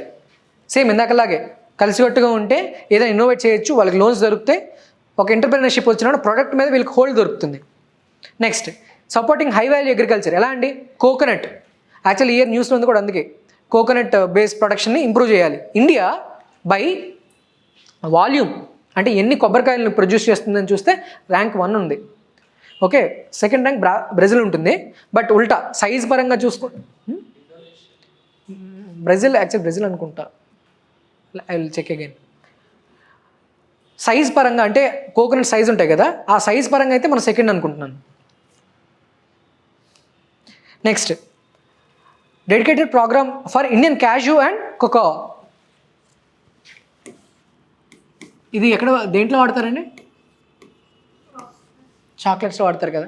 Can you tell me which state is leading cocoa in entire India? Definitely because I'm preparing for APPSC it would be Andhra Pradesh. AP first ఉన్న క్రాప్స్ అన్ని గుర్తుపెట్టుకోవాలి. ఫర్ ఎగ్జాంపుల్ చెప్పండి, ఏపీ దేంట్లో ఫస్ట్ ఉంది? వెరీ గుడ్, రైసా? లే అది వెస్ట్ బెంగాల్ అనుకుంటాను. Good try, any how good try. ఇంకా బనానాస్ గుజరాత్ అనుకుంటా, ఇండియానా, నేను మర్చిపోయాను యాక్చువల్లీ. కోకోవా, ఆయిల్ పామ్, మ్యాంగోలో ఫస్ట్ సెకండ్ ఉంది ప్లేస్, అండ్ ఇంకా హనీలో సెకండ్ అనుకుంటా, మిల్క్లో సెకండో థర్డ్, మీట్లో సెకండ్ అనుకుంటా, ఎగ్స్లో ఫస్ట్. సో ఇలా ఏపీ దేంట్లో ఫస్ట్ ఉన్నాయో అవన్నీ కూడా ఫింగర్ టిప్స్ మీద ఉండాలి, టక్ టక్ టక్ టక్ పడిపోవాలి. యా, కోకోవాలో ఫస్ట్ ఉందండి. లాస్ట్ టైం ఇచ్చాడు అనుకుంటా ప్రిలిమ్స్లో ఆర్ మెయిన్స్లో, గ్రూప్ 2 మెయిన్స్ కానీ గ్రూప్ 1 ప్రిలిమ్స్లో కానీ. అది కాదు, ఏపీలో వచ్చింది, నేను ఆ ఎగ్జామ్ రాసాను, నాకు గుర్తుంది, కోకోవాకి సంబంధించి. అండ్ శాండల్వుడ్ని ప్రమోట్ చేయాలి. ఇట్ క్యాన్ బి గ్రోన్, గట్లు ఉంటాయి కదండి, గట్ల మీద కూడా మనం వాటిని చేయించవచ్చు. ఇలా అగ్రికల్చర్లో ఉన్నటువంటి ప్రధాన సమస్యలు వాటిని అంటే గ్రోత్ పొటెన్షియల్గా నార్మల్ సస్టైనెన్స్ అగ్రికల్చర్ అంటే సబ్సిస్టెన్స్ అగ్రికల్చర్ కాదు. అంటే ఏంటి, ఎంత మనకు కావాలో అంత పండించుకుంటే కాదు, దానివల్ల రైతులు బాగుపడాలి, దేశానికి న్యూట్రిషన్ సెక్యూరిటీ రావాలి, ఎక్స్పోర్ట్ పొటెన్షియల్ రావాలి. ఈ విధంగా ప్రైమరీ సెక్టర్ చూసాం, సెకండరీ సెక్టర్ చూసాం, టెరిషియరీ సెక్టర్ చూసాం. సో 3 సెక్టర్స్ని కూడా ఈ this budget is effectively handling it. ఇవే కాకుండా చాలా ఉన్నాయండి. ఫర్ ఎగ్జాంపుల్ ఇంకొక ట్రెమెండస్ డెవలప్మెంట్స్ ఏంటి అంటే, ఒక పీక్ యాక్చువల్ మన ఫస్ట్ పాయింట్ కూడా రాయొచ్చు, హైలైట్స్ ఆఫ్ దిస్ బడ్జెట్ అంటే ఇన్ఫ్రాస్ట్రక్చర్ పుష్. చెప్పాను కదా, లాస్ట్ ఇయర్ బడ్జెట్ అప్పుడు ఇప్పుడు 11.11 crore ఉండే, ఈసారి 12.2 lakh crores పెట్టారు. So highest ever capital expenditure has produced since independent India. Okay, 12.2 lakh crore first time infrastructure.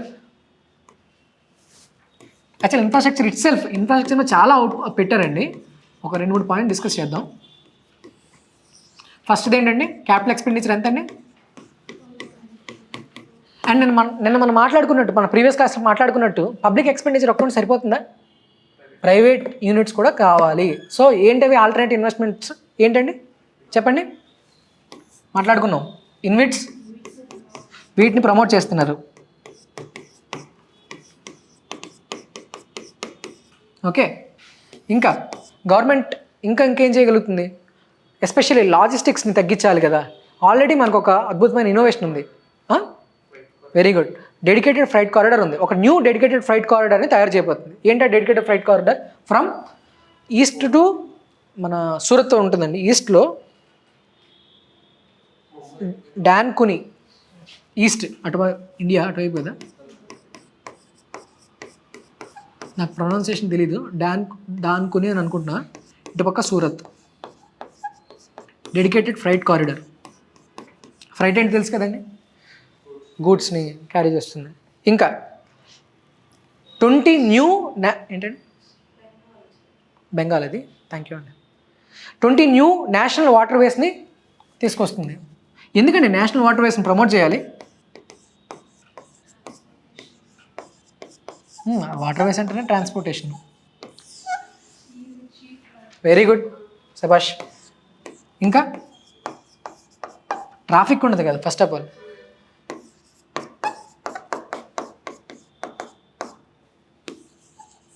Traffic less. ఇంకా ఎనర్జీ తక్కువ, పొల్యూషన్ తక్కువ, లెస్ ఎనర్జీ ఇంటెన్సివ్. అండ్ ఈ ఇయర్ బడ్జెట్ ఏం చేస్తుందంటే ఈ వాటర్ వేస్ని సిలోస్గా చేయట్లేదు. అంటే ఏంటి, ఫర్ ఎగ్జాంపుల్ అక్కడక్కడ మొదలెట్టి ఇక్కడ వరకు వచ్చేస్తే ఇంకెందుకు, బస్సులో యూజువల్గా మనం కొన్నిసార్లు ట్రావెలింగ్ చేస్తాం, బస్సు ఎక్కిన దగ్గర పడుకుంటాం, ఇంటికి వచ్చినట్టు లెగుస్తాం, ఇంకెందుకు ట్రావెలింగ్ చేసి మజా ఉంటుంది కదా. సో ఈ నేషనల్ వాటర్ వేస్ ద్వారా ఏం చేస్తున్నారంటే ఆ దగ్గరలో ఉన్నటువంటి ఇండస్ట్రీస్ ఉన్నాయనుకోండి, వాటిని కనెక్ట్ చేస్తున్నారు. ఇండస్ట్రియల్ సెంటర్స్ ఉంటాయి కదా, for example Kolkata to Haldia to అనుకుందాం, మన దగ్గర ఒక వాటర్ వే ఉంది కదా ఎగ్జాంపుల్ అనుకుందాం. సో ఆ వాటర్ వేలో మధ్యలో ఎక్కడైనా ఇక్కడ ఛత్తీస్గఢ్లో లేదంటే ఒరిస్సాలో లేదంటే ఏపీలో ఇండస్ట్రీస్ ఉంటే వాటిని ఇక్కడ కనెక్ట్ చేద్దాం. ఆల్రెడీ మనకి ఇండస్ట్రియల్ కారిడార్స్ ఉన్నాయి కదా. మనకి ఈ దారిలో ఉన్నటువంటి ఇండస్ట్రియల్ కారిడార్ ఏంటి, VCIC, Visakhapatnam Chennai industrial corridor. Actually అది సబ్పార్ట్. మేజర్ ఇండస్ట్రియల్ కారిడార్ ఏంటి, చెప్పండి, Calcutta east coast industrial corridor, ECIC. Very good. ఇంకా కోస్టల్ కార్గో ప్రమోషన్ స్కీమ్ని తీసుకొచ్చారండి.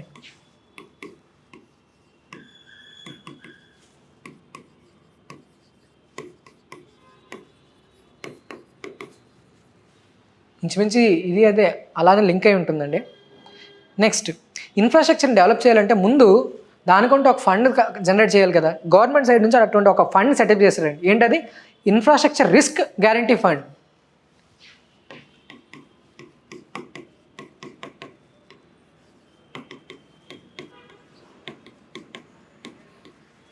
Infrastructure risk guarantee fund. And ఏపీకి మరి ఏంటి స్పెషల్గా దీనివల్ల ఉపయోగం ఈ బడ్జెట్లో అనే పాయింట్ కూడా మనం చదువుకోవాలి కదా. 2 ఉన్నాయండి. మీరు గుర్తుంటే ఒక 2 years back first seaplane inaugurate చేశారండి చంద్రబాబు నాయుడు గారు అనుకుంటాను. సీ ప్లేన్ అంటే వాటర్ వేలో సీ ప్లేన్ టూరిజంకి, ఇన్లాండ్ టూరిజం కోసం. సో వాటిని ప్రమోట్ చేయడం కోసం ఇండియన్ గవర్నమెంట్ ఏం చేసింది, seaplane viability gap funding స్కీమ్ని స్టార్ట్ చేసింది. అది ఏపీకి చాలా ఉపయోగపడుతుంది, ఎందుకంటే ఆల్రెడీ ఏపీ స్టార్ట్ చేసింది కాబట్టి. సీ ప్లేన్ వయబిలిటీ, మీకు కావాలంటే అక్కడ ఫ్యాన్ ఆన్ చేసుకోవచ్చు. Viability gap funding.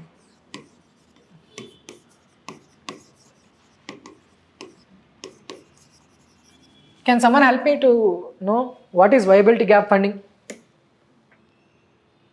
విన్నారా? వైబిలిటీ డెఫినెట్ వినుంటారు. ఏంటి వైబిలిటీ గ్యాప్ ఫండింగ్?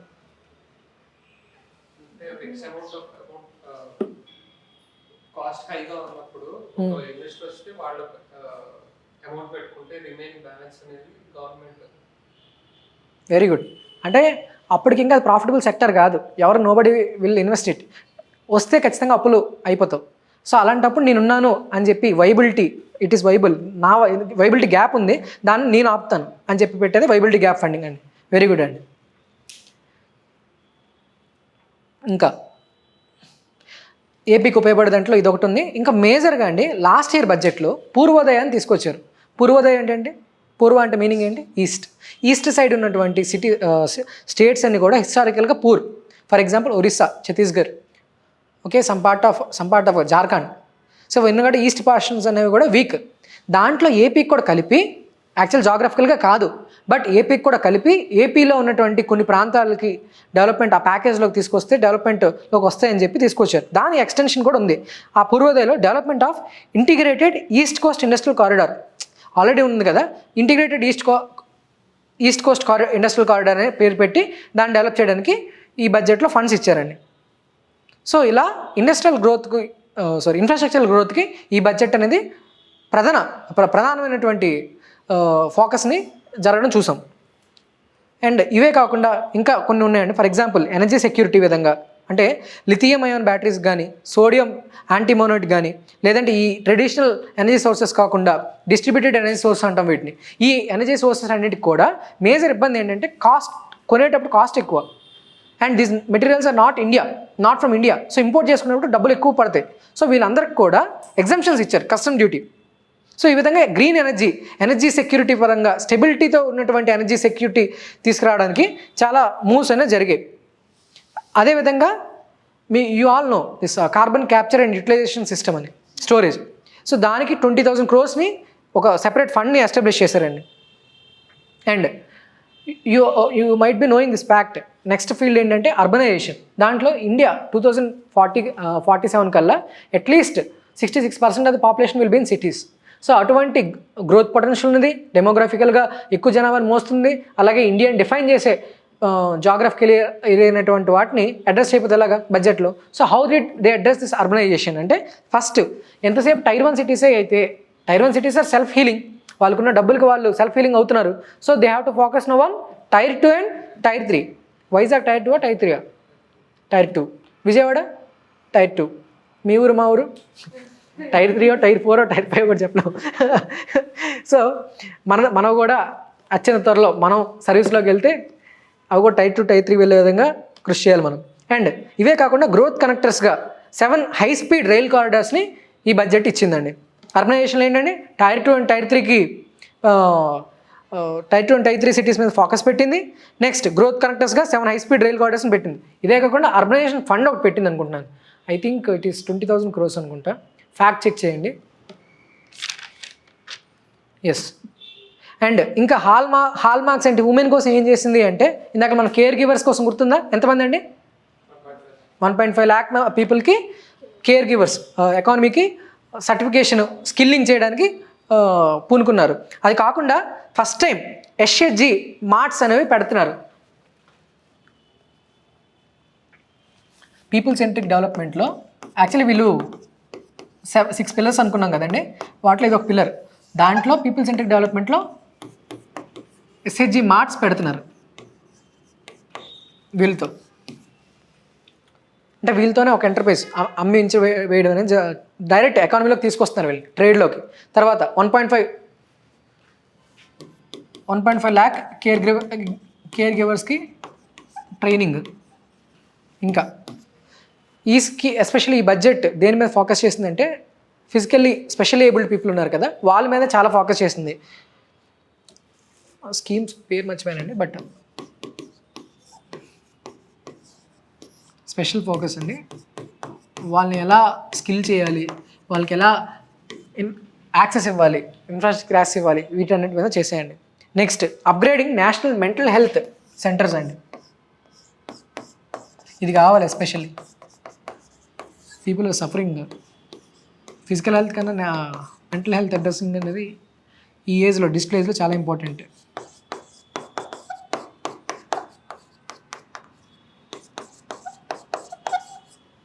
ఓకే, రాంచీలో ఉంది, తేజ్పూర్లో ఉన్నాయి ఇవి. నెక్స్ట్ ప్రతి డిస్ట్రిక్ట్ హాస్పిటల్లో కూడా ఎమర్జెన్సీ అండ్ ట్రామా కేర్ సెంటర్స్ని ఏర్పాటు చేయాలి. యాక్చువల్లీ ఇప్పుడు కూడా ఏమైనా మా వైపు, బికాస్ ఐఎమ్ ఫ్రమ్ శ్రీకాకుళం, ఏదైనా పెద్ద యాక్సిడెంట్ జరిగితే ఇప్పుడు పరిస్థితి మెరుగైందండి. బట్ ఒకప్పుడు అంటే వైజాగ్ తీసుకెళ్ళాలి అంటే ప్రాణం ఉంటుందో లేదో అని డౌట్. అంటే ఎక్కడ అట్లీస్ట్ 100 kilometers వెళ్ళాలి. అట్లీస్ట్ ఇప్పుడంటే ఫ్లైఓవర్స్ పడినాయి, ఒకప్పుడు అయితే అట్లీస్ట్ 5 to 6 hours పడేది. సో మన డిస్ట్రిక్ట్ సెంటర్స్లోనే ఆ ఫెసిలిటీస్ ఉంటే అంతవరకు వెళ్ళక్కర్లేదు కదా. Trauma and emergency service.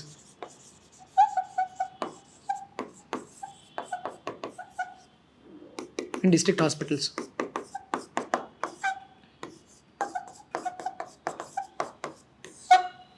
ఇలా పీపుల్ సెంట్రిక్ డెవలప్మెంట్ కూడా కృషి చేసింది.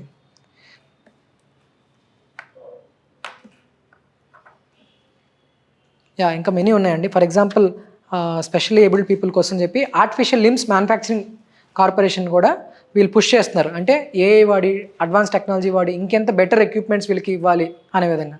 So this budget we can strongly say that has been trying to identify many solutions to many problems which our nation is currently facing.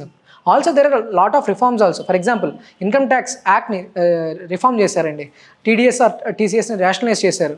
ఇంకా financial మార్కెట్లో జనాలు నష్టపోతున్నారని చెప్పి security transaction tax అని ఉంటుంది, దాన్ని పెంచేశారు. సో దానివల్ల కొంచెం అట్లీస్ట్ ఇనిబిషన్ వాళ్ళు ఆపుతారు కదా అని చెప్పేసి. ఇంకా ఇలాంటి రిఫార్మ్స్ చాలా ఉన్నాయి. And especially last few years కూడా దేశంలో ఒక బిజినెస్ చేసేటప్పుడు ఏదైనా తప్పులు జరిగితే, కాంప్లైంట్స్ జరగకపోతే ఒకప్పుడు క్రిమినల్ కేసు కింద డైరెక్ట్ శిక్షలు ఉండేవి. బిజినెస్ మ్యాన్ ఎవరైతే రూల్స్ పాటించకపోతే శిక్షలు వేసంటే ఇంకా వాళ్ళు బిజినెస్ చేయడానికి భయపడతారు. And they choose indirect ways, illegal ways, నిజంగానే చాటుగానే చేద్దామని అనుకుంటారు. సో వీటన్నిటిని తీసుకునే విధంగా అట్లీస్ట్ 300 పైన రిఫార్మ్స్ తీసుకొచ్చారండి కాంప్లైన్సెస్ని సులువు చేయడం ద్వారా. సో ఈజ్ ఆఫ్ డూయింగ్ బిజినెస్ని ఈజ్ ఆఫ్ లివింగ్ అనే వర్డ్ కూడా యూజ్ చేశారు బడ్జెట్లో. Yeah, I think we have very elaborately discussed regarding budget అండి. ఇంకా ఏమైనా మిగిలిపోయింటే please add to your notes అండి. బట్ హౌఎవర్ ఇప్పుడు ఇదంతా ఫ్యాక్ట్స్. ఈ ఫ్యాక్ట్స్ అసలైన ప్రాబ్లం ఏంటి అంటే, అసలైన ఛాలెంజ్ మన ముందుంది ఏంటంటే, ఈ ఫ్యాక్ట్స్ని రాస్తే ఆన్సర్ రాదు. దీనివల్ల ఏం మారిందో రాయాలి. ఫర్ ఎగ్జాంపుల్ దీని మీద ఎస్ఏ వచ్చింది అనుకున్నాం, ఆ ఏపీ బడ్జెట్ ఎస్ఏ వచ్చింది అనుకుందాం, ఒక స్టోరీ బిల్డ్ చేయగలగాలి. నేను యాక్చువల్లీ క్లాస్ చెప్పేటప్పుడు ఎలా నేను ఫిక్స్ అయ్యానంటే, ఎలా చెప్దాం అనుకున్నా అంటే, ఒక ఇంట్లో ఒక ముగ్గురు ఉంటారు, 3 డిఫరెంట్ ఏజ్. ముసలాయన ఉంటారు, ఇద్దరు భార్య భర్త, కొడుకు కోడలు, వాళ్ళకి వీళ్ళు ముగ్గురు 3 రకాల ఫీల్డ్స్ ఉంటాయి. ఫర్ ఎగ్జాంపుల్ ముసలాయన అగ్రికల్చర్, వీళ్ళు మ్యానుఫ్యాక్చరింగ్లో ఉన్నారు, ఈయన సర్వీస్ సెక్టర్ చూసుకుందాం అనుకుంటున్నాడు. సో వీళ్ళు ముగ్గురు వాళ్ళ ప్రాబ్లమ్స్, నెక్స్ట్ ఒక గర్ల్ చైల్డ్ ఉంది, ఎడ్యుకేషన్కి వెళ్ళాలి కానీ బయటికి పంపించరు. సో కథ ఇంట్రో ఇది రాసి వీటన్నింటినీ చేయడానికి వాళ్ళు బాగా బాధపడి దేవుడిని ప్రార్థిస్తారు ఏదంటే బాగుందని చెప్పి. సో అది బడ్జెట్ 2026-27. సో ఇలా ఒక పర్స్పెక్టివ్ తీసుకొస్తే ఎస్ఏ బ్యూటిఫుల్గా ఉంటుంది. ఇది ఎస్ఏ పర్స్పెక్టివ్. బట్ అగైన్ ఆన్సర్లో ఏం అడగచ్చు, అనాలిసిస్ అడుగుతాడు. సో అనాలిసిస్ అన్నప్పుడు ఈ బడ్జెట్ నిజంగా ఏం హెల్ప్ చేస్తుంది, యూత్కి ఎలా హెల్ప్ చేస్తుంది, ఫార్మర్స్కి ఎలా హెల్ప్ చేస్తుంది, ఉమెన్కి ఎలా హెల్ప్ చేస్తుంది, ఆ పర్స్పెక్టివ్లో రాసినప్పుడు స్టేక్ హోల్డర్స్ పర్స్పెక్టివ్ రాయొచ్చు కదా. ఎలా రాయొచ్చు? ఫర్ ఎగ్జాంపుల్ కాంపోనెంట్స్ రాస్తాం, క్వశ్చన్ రావచ్చండి this year most probable. Budget components రాస్తాం, స్టేక్ హోల్డర్స్ రాస్తాం, స్టేక్ హోల్డర్స్ బెనిఫిటెడ్ అని రాస్తాం, బడ్జెట్ కాంపోనెంట్స్ రాస్తాం, ప్రామినెన్స్ రాస్తాం. అంటే ఇంత బడ్జెట్ నేను సెక్టర్ వైజ్ చెప్పను, ఓకేనా. Stake holders for example youth centric budget అన్నారు, యూత్కి ఎలా ఉంటాయి, అప్పుడు నేను ప్రైమరీ సెక్టర్లో ఎలాగా, సెకండరీలో ఎలాగా, సర్వీస్ సెక్టర్లో ఎలాగా 3 పాయింట్స్ రాస్తాను బడ్జెట్లో, అయిపోయింది. సెకండ్ది ఫార్మర్స్ ఎలాగా, డెఫినెట్లీ ప్రైమరీ మేబీ సెకండ్ అంటూ ఉండొచ్చు, అప్పుడు వీళ్ళు ఎలాగా. నెక్స్ట్ ఉమెన్, ఇలా లాస్ట్ అయిపోయింది కదా. 3 పేజెస్ ఇంట్రో ఇవి, అండ్ లాస్ట్ ఇంప్లిసిట్ డిమాండ్ని అడ్రస్ చేయాలండి. ఫర్ ఎగ్జాంపుల్ వాడు ఏమంటాడు, explain 2026 budget as a way to Viksit Bharat, analyse the budget అని అంటాడు. సో ఇప్పుడు అనాలిసిస్ ఇవన్నీ చేస్తున్నాం మనం. ఇంప్లిసిట్ డిమాండ్ ఏంటి, లోటుపాట్లు ఏంటి. ఫర్ ఎగ్జాంపుల్ క్యాపిటల్ బడ్జెట్ పెరిగింది 12.2, కానీ వేరే దేశాలతో పోల్చుకుంటే క్యాపిటల్ బడ్జెట్ చాలా తక్కువ. స్టిల్ ఎడ్యుకేషన్ అనేది ఇప్పటివరకు ఒక 1 lakh crore కూడా దాటలేదు. హెల్త్కి ఇంకా సేమ్ అదే మెయింటైన్ చేస్తున్నారు. MGNREGA బడ్జెట్ తగ్గిపోయింది, వికసిత్ భారత్ బడ్జెట్ తగ్గిపోయింది. అంటే స్టేట్స్ పెరిగాయి కానీ సెంటర్ ఇచ్చే అవుట్లే తగ్గిపోయింది. ఇంకేమున్నాయి, ఇంకా మనకు నచ్చిన ఫర్ ఎగ్జాంపుల్ ఇవన్నీ చేయడానికి ముందు స్టాటిస్టిక్స్ కావాలి, సెన్సెస్సే లేదు మన దగ్గర. So that is our first point కదా, లిమిటేషన్. ఇవే లేవు. దాని తర్వాత రీసెంట్గా మోడీ గారు ఒక టర్మ్ కాయిన్ చేశారండి, చెప్పండి. డిస్ట్రిక్ట్ GDP ఎస్టిమేట్స్ ఉండాలి అని అన్నారు.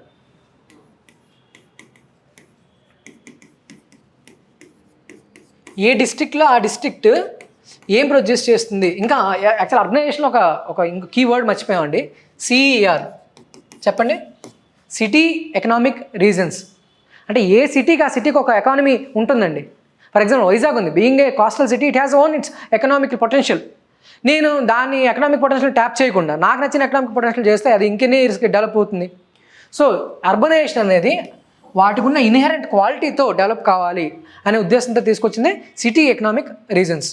Very very important. ఇన్ఫ్యాక్ట్ చెప్పాలంటే అర్బనైజేషన్ చాలా ఇంపార్టెంట్. యూపీఎస్సీలో అయితే స్టాండర్డ్ క్వశ్చన్ వస్తుంది, ఏపీపీఎస్సీలో అయితే మీరు డైరెక్ట్ క్వశ్చన్ యూత్ ఎలా ఇస్తున్నారో అర్బనైజేషన్గా ఒక పాయింట్ రాయాలి. సో CER అండి. అగైన్ ఇవేమీ లేవు కదా. సో బడ్జెట్ అనేది ఇంకా మూవ్ అవ్వాలి, ఇంకా ఎక్కువ ముందు అసలు ప్రజలకి ఈ బడ్జెట్ అనేది సొల్యూషన్ అనుకున్నాం. ఎవరి కోసం సొల్యూషను? పీపుల్కి. పీపుల్ ప్రాబ్లం తెలియాలి కదా, తెలియాలంటే గుడ్ స్టాట్స్ ఉండాలి కదా. సో అది రాస్తామండి అలా. So I think we have discussed very elaborately on the budget features, but the rest job is how we efficiently intelligently use this stats. Yeah, దీంతో బడ్జెట్ మీద మన డిస్కషన్ అయిపోయిందండి. అండ్ నౌ ఒక లైవ్ కదా, now will deal with finance commission. చేద్దాం. Finance commission will it first. అసలు 1 hour అయిపోయిందేమో.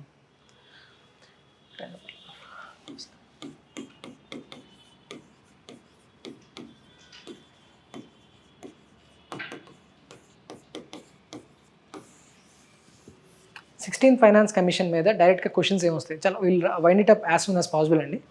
So finance commission అనేది 280 article 280 ద్వారా ఏర్పాటు చేసింది. ఎందుకు? It's a constitutional body. India ఏ టైప్ ఆఫ్ పాలిటీ అండి? యూనిటరీ పాలిటీయా federal? Actual mixed, but federal polity అంటే స్టేట్స్ కూడా రోల్ ఉంది. Where both central will collect some taxes, state will collect taxes. ఈ పూల్ అనేది సెంటర్ దగ్గరికి వెళ్తాయి, వాటిని డిస్ట్రిబ్యూట్ చేయాలి కదా. డిస్ట్రిబ్యూషన్ అనేది ఒక సైంటిఫిక్ ఫామ్లో, ఒక రేషనల్ ఫామ్లో ఉండాలి. సో ఇది ఎవరు చెప్పాలి? ఒక న్యూట్రల్ ఆర్బిటర్ అనేవాడు చెప్పాలి. So that neutral arbiter constitutional body ఏదైతే our constitutional founding fathers dream చేశారో అదే finance commission.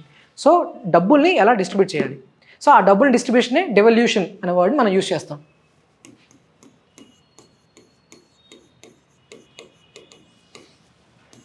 So we have popularly been familiarized with two types of terms whenever we speak about finance commission. ఏంటంటే అవి? Horizontal and vertical distribution. And ఏంటి vertical, ఏంటి horizontal distribution? Vertical is nothing but total వచ్చిన 100 rupees అనుకోండి, 100 రూపీస్లో centre ఎంత తీసుకుంటుంది, state ఎంత తీసుకుంటుంది. 16th finance commission has continued 15th finance commission చెప్పిన వర్టికల్ డెవల్యూషన్ ఫార్మ్లో కంటిన్యూ చేస్తుంది. ఏంటది? 100 రూపాయల్లో 59 రూపాయలు యూనియన్ తీసుకుంటుంది, 41 రూపాయలు స్టేట్ తీసుకుంటుంది. So it has continued. So problem దీని మీద అసలు కానే కాదు. హైలైట్ ఎక్కడంటే హారిజాంటల్ డెవల్యూషన్. ఎందుకు అంటే ఫస్ట్ టైం ఇట్స్ కంటిన్యూషన్ జరుగుతుంది, బట్ ఇది ఒక వాటర్ షెడ్ ఫైనాన్స్ కమిషన్. ఎందుకు అంటే previously every finance commission used to be equity based ఫెడరలిజంకి ప్రయారిటీ ఇచ్చేవి. But this finance commission has turn towards performance based and ఈక్విటీని వదిలేదండి, పర్ఫార్మెన్స్ని కూడా తీసుకొచ్చింది. ఎలా తీసుకొచ్చింది అనేది మన క్వశ్చన్ అనాలిసిస్. ఏంటి పెర్ఫార్మెన్స్? యాక్చువల్గా ఎప్పటి నుంచో ఫైనాన్స్ కమిషన్ మీద ఉన్న అపవాదం ఏంటంటే మనందరికీ తెలిసిందే అండి,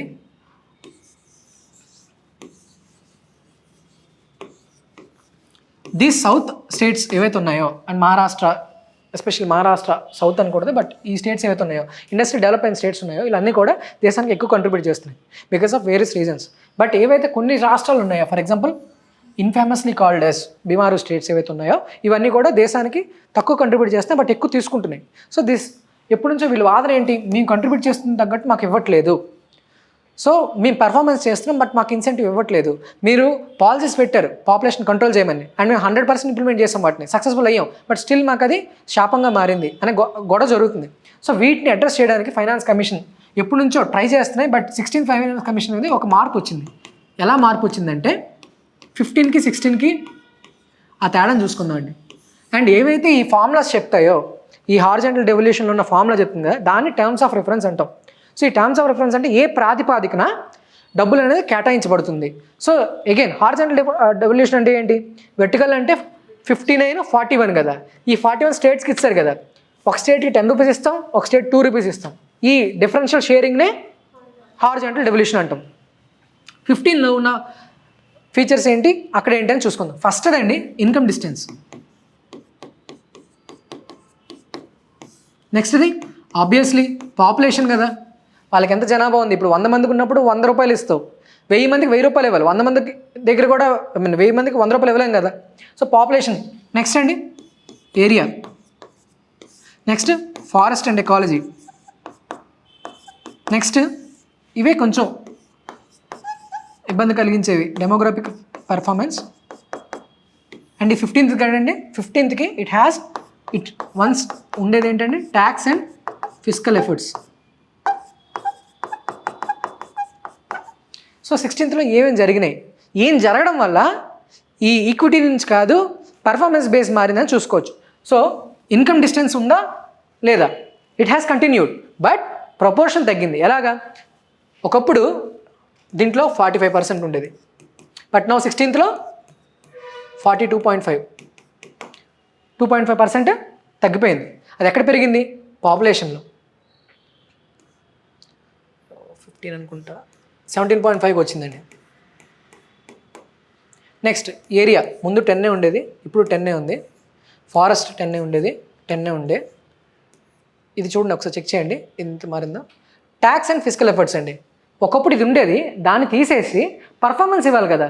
పర్ఫార్మెన్స్ అంటే ఏంటి? ఒకవేళ you are contributing highly more to India's economy, India's GDP, then you should be rewarded. So each states contribution to జీడిపిని కన్సిడర్ చేసుకున్నారు. అది contribution to states contribution to Indian GDP అనే ఫ్యాక్టర్ని తీసుకొచ్చారు.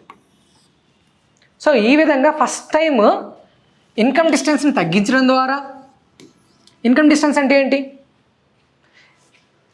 దేశంలో అన్ని 29 స్టేట్స్ ఉన్నాయి కదా, టాప్ జీడిపి ఉండేది కదా స్టేట్స్. ఫర్ ఎగ్జాంపుల్ టాప్ ఈ 29 స్టేట్స్లో టాప్ 3 ఉంటాయి కదా. ఈ టాప్ 3 తాలూకా యావరేజ్ తీసి ఒక పెర్ క్యాపిటల్ ఉంటుంది కదా, ఆ పెర్ క్యాపిటల్ని నమోదు చేసి ఈ లిస్ట్ చేస్తాం కదా. ఒకవేళ నువ్వు దీని నుంచి ఎంత దూరం అయితే ఉంటావో, డిస్టెంట్గా ఉంటావో, అంత ఫండ్స్ ఎక్కువ వస్తాయి నీకు. ఒకవేళ దగ్గరే ఉన్నావు అనుకో, అంటే that means you're already good performing, నీకు ఎక్స్ట్రా ఈక్విటీ అక్కర్లేదు, సో తక్కువ ఫండ్స్ వస్తాయి. సో ఆ ప్రపోర్షన్ని తగ్గించారు. అంటే ఒక రకంగా ఏమవుతుంది, ఏవైతే బాగా చేస్తున్నాయో వాటికి నష్టపోకుండా ప్రపోర్షన్ తగ్గించినట్టే కదా. సో ఇన్కమ్ డిస్టెన్స్ వాల్యూని తగ్గించినాయి, పారామీటర్స్ని.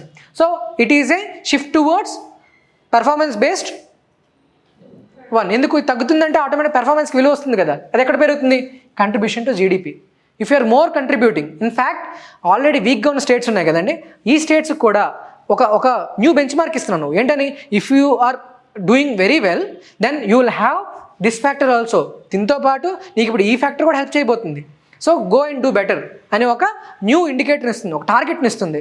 సో అందుకు కాంపిటేటివ్ ఫెడరలిజంని ఫాస్టర్ చేస్తుంది, కంట్రిబ్యూషన్ టు జీడిపి. హవెవర్ ఇక్కడ మతలబ్ ఏం జరిగిందండి? పాపులేషన్ క్రైటీరియా తక్కువ ఉండేది 2011, బట్ 17.5 చేశారు. అంటే ఎవరైతే అత్యధికంగా పాపులేషన్ ఉన్నారో still they are going to benefit. ఇవి బోత్ పాజిటివ్స్ అండ్ నెగిటివ్స్. అయితే ఇవే కాకుండా గ్రాంట్ ఇన్ ఎయిడ్స్ కూడా ఇస్తుంది, ఫైనాన్స్ కమిషన్ రికమెండ్ చేస్తుంది. Centre can take it or not, అంటే డిస్క్రిప్షన్ ఉందన్నమాట.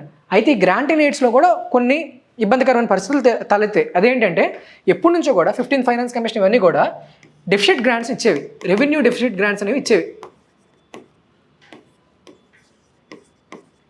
ఓకేనా? వీటిని 16th ఫైనాన్స్ కమిషన్ డిస్కంటిన్యూ చేసింది.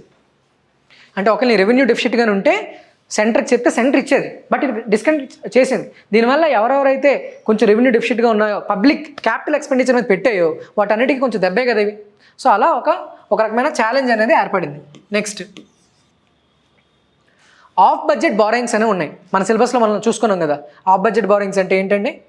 బడ్జెట్లో కొన్ని బారోయింగ్స్ అనేవి చూపించాం, but will have it. So ఆ బడ్జెట్ బారోయింగ్స్ని ఫస్ట్ టైం తీసేసింది. This is a step towards financial physical transparency అని చెప్పొచ్చు, or else more better compact physical economic ఒక స్టెప్గా చెప్పుకోవచ్చు. ఆఫ్ బడ్జెట్ బారోయింగ్స్ని ఆపేసి అంటే 16th అండి డిస్కంటిన్యూ చేసింది, ఇది కూడా డిస్కంటిన్యూ ఆపేసింది.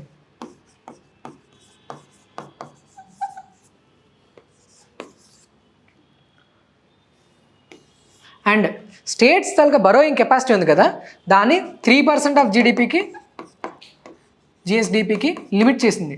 అంటే స్టేట్స్ అంతకుమించి బరో చేయలేవు ఇంకా. సో ఈ విధంగా actually states has autonomy, constitution has given them, or constitutional founding fathers has given them physical autonomy, కానీ somehow they are restricting it. So ఇది కూడా ఒక క్రిటిసిజం అనమాట, ఫిజికల్ ఫెడరలిజంకి ఎలా ఇది అంటే ఛాలెంజ్ చేస్తుంది అనేది. So it could be a potential question in polity or else in economy అండి.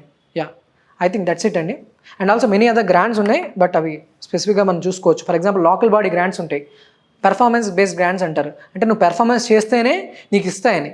సో మేజర్ ప్రాబ్లం ఎక్కడంటే అండి, వీడన్నీ కూడా ఇన్ఫ్యాక్ట్ గవర్నమెంట్ బడ్జెట్ మనం చదువుకున్నాం కూడా, అక్కడ కూడా అన్టైడ్ గ్రాంట్స్ అనేవి తగ్గిపోతున్నాయి, అంటే ముడిపెడుతున్నాయి. నువ్వు అది చేస్తే ఇస్తాను అని. ప్రతి స్టేట్ అవి చేయలేవు కదా, ప్రతి స్టేట్కి ఒక్కొక్క ప్రయారిటీ ఉంటుంది. ఆ ప్రయారిటీని వీళ్ళు యూనిఫామ్ చేస్తున్నారు, అందరికీ కలిపి ఒకటి చేస్తున్నారు. సో అది ఒక ప్రాబ్లం ఉందన్నమాట. సో ఆ ప్రాబ్లమ్ని ఎదుర్కొన్నప్పుడు ఇండియన్ ఫెడరలిజం, ఫిజికల్ ఫెడరలిజం అనేది స్ట్రాంగ్ అవుతుంది. Yeah, that's it for today's class అండి.